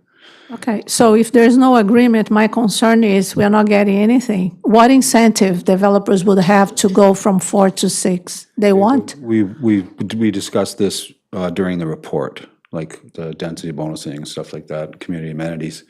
Now, I'm going to just quickly speak to this motion. I'm quite fine with not going to 8 stories, absolutely. But I probably can't vote for this number 2 because I'm just not comfortable with imposing below market rental housing on a developer. I don't know. Councillor Thompson?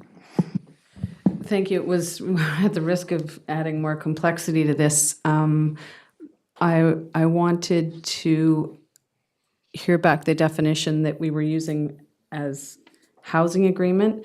Is this strictly, are we including below market and affordable rentals? Because I feel there's additional opportunities with us having the language as just housing agreement.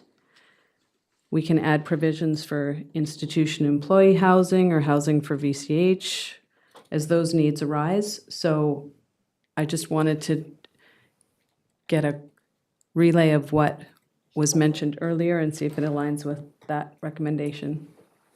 I totally agree. I'd like to, I agree, housing agreement for it, but I don't agree, like, creating the housing agreement right now in a zoning meeting. That'll be done when when somebody wants to develop the property, I think, and the council at the time can decide or determine what the community needs as far as a housing agreement. I don't want to decide it now. And I certainly, again, I don't want to I don't know, like below market affordable housing, I'm not sure that's our job as a municipality.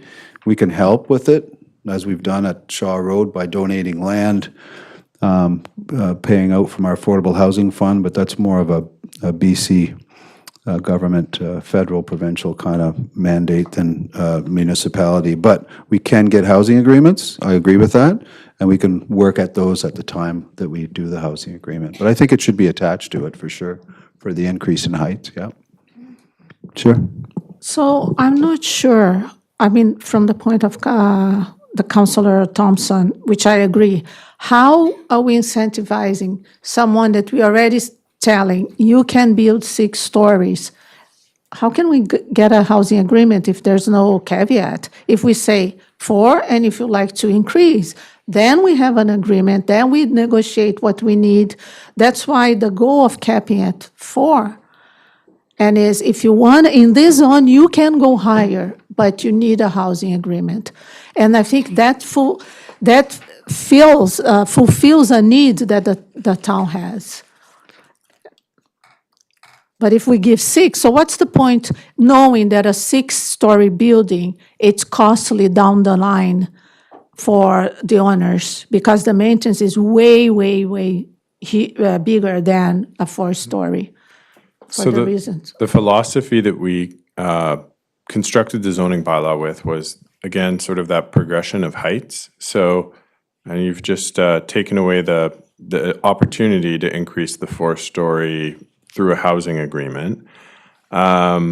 We don't have that in the 6-story zone, but we wanted a highest density for Gibson zone to be 6 stories.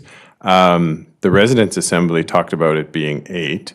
There was feedback from the public that there was concerns with going to 8, as well as there are infrastructure constraints and fire protection constraints around 8. 8 was ruled out also because when you go to 8 stories, you have to shift to concrete or steel construction. So we've kept the 6-story zone as your highest density zone because it's among the most performative in terms of its buildability, its return on investment, and the fact that you have 6-story apartment buildings in Gibsons today. So if you wanted to paint the map differently, you could pull back multiple RH sites and just go with medium density. But I would encourage you to at least consider keeping the zone in your bylaw so that if there is a time in the future where someone wants to rezone to that use, the council of the day can have that conversation. Councillor Cole. Thank you, Colton. Thank you, Mayor. Just wanted to add to what Colton was saying in the report, in the minutes we had from the ADP, was they commented that 8-story multifamily are financially unviable. Anything over 6 stories is concrete. And increasing building height from 4 to 6 stories is beneficial. And this is coming from trained professionals, so.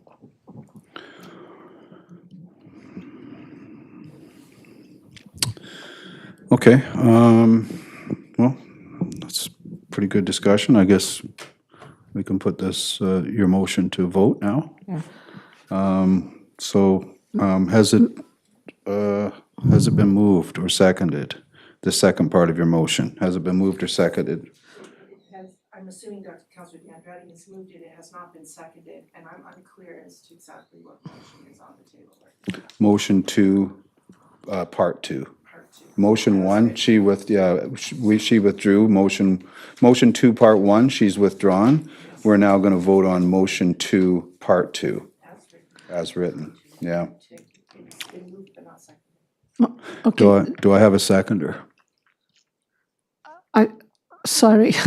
I just want to clarify because we had many discussions. So this area here that is adjacent to Parkland and to Aurora area and the school. So we have medium density, the one on top, right? Medium density, you know what I'm talking about, right? And which we passed, and this high density here, but we discussed that perhaps this would go medium density. And I'm all for medium density, because at least we have an area that we won't have impacts with the community. And then the few high density, then they go 6 stories. But in the past, we gave developers 6 stories with some affordable housing. So now we are giving without anything. So I would support making, if we are going this way, if council wants not to give anything straight to 6, then my motion should be this area here to go medium density. Because then we have 4 stories there. So you want to rezone that part of the property where that red dot is right now, those 3 lots, you want to rezone that to RM2. RM2, yeah. That's, so, okay, let's first, okay, that motion didn't get seconded, so that just falls off the table, right? Like, it didn't get seconded. Your original subject, your 2, now you want to make a new motion to rezone, what can we call that? Like those 3 lots, like, do we have what do we put in the motion there? I totally understand what you're talking about, for sure. So Councilor DeAndrade wants to put a motion through to rezone those 3 lots that are right currently high density to RM2. So they go from, I'm assuming, what were they before? RH1 to RM2. Is that correct? Okay. Does that motion get captured? Okay, then you move that. Seconded?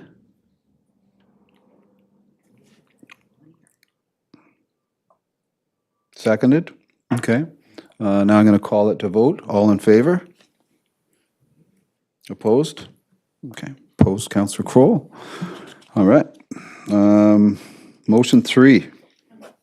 Sure. Yes, yes. Time and the committee of the whole that was due to start, I suggest we recess this meeting, have the committee of the whole, and then resume this meeting after the committee of the whole. Okay, thank you. So I'm just going to call a recess to this meeting. Can we start the committee of the whole at 3:45? Is that okay? So we'll start, we'll have our committee of the whole meeting at 3:45, bathroom break, so on. Thank you.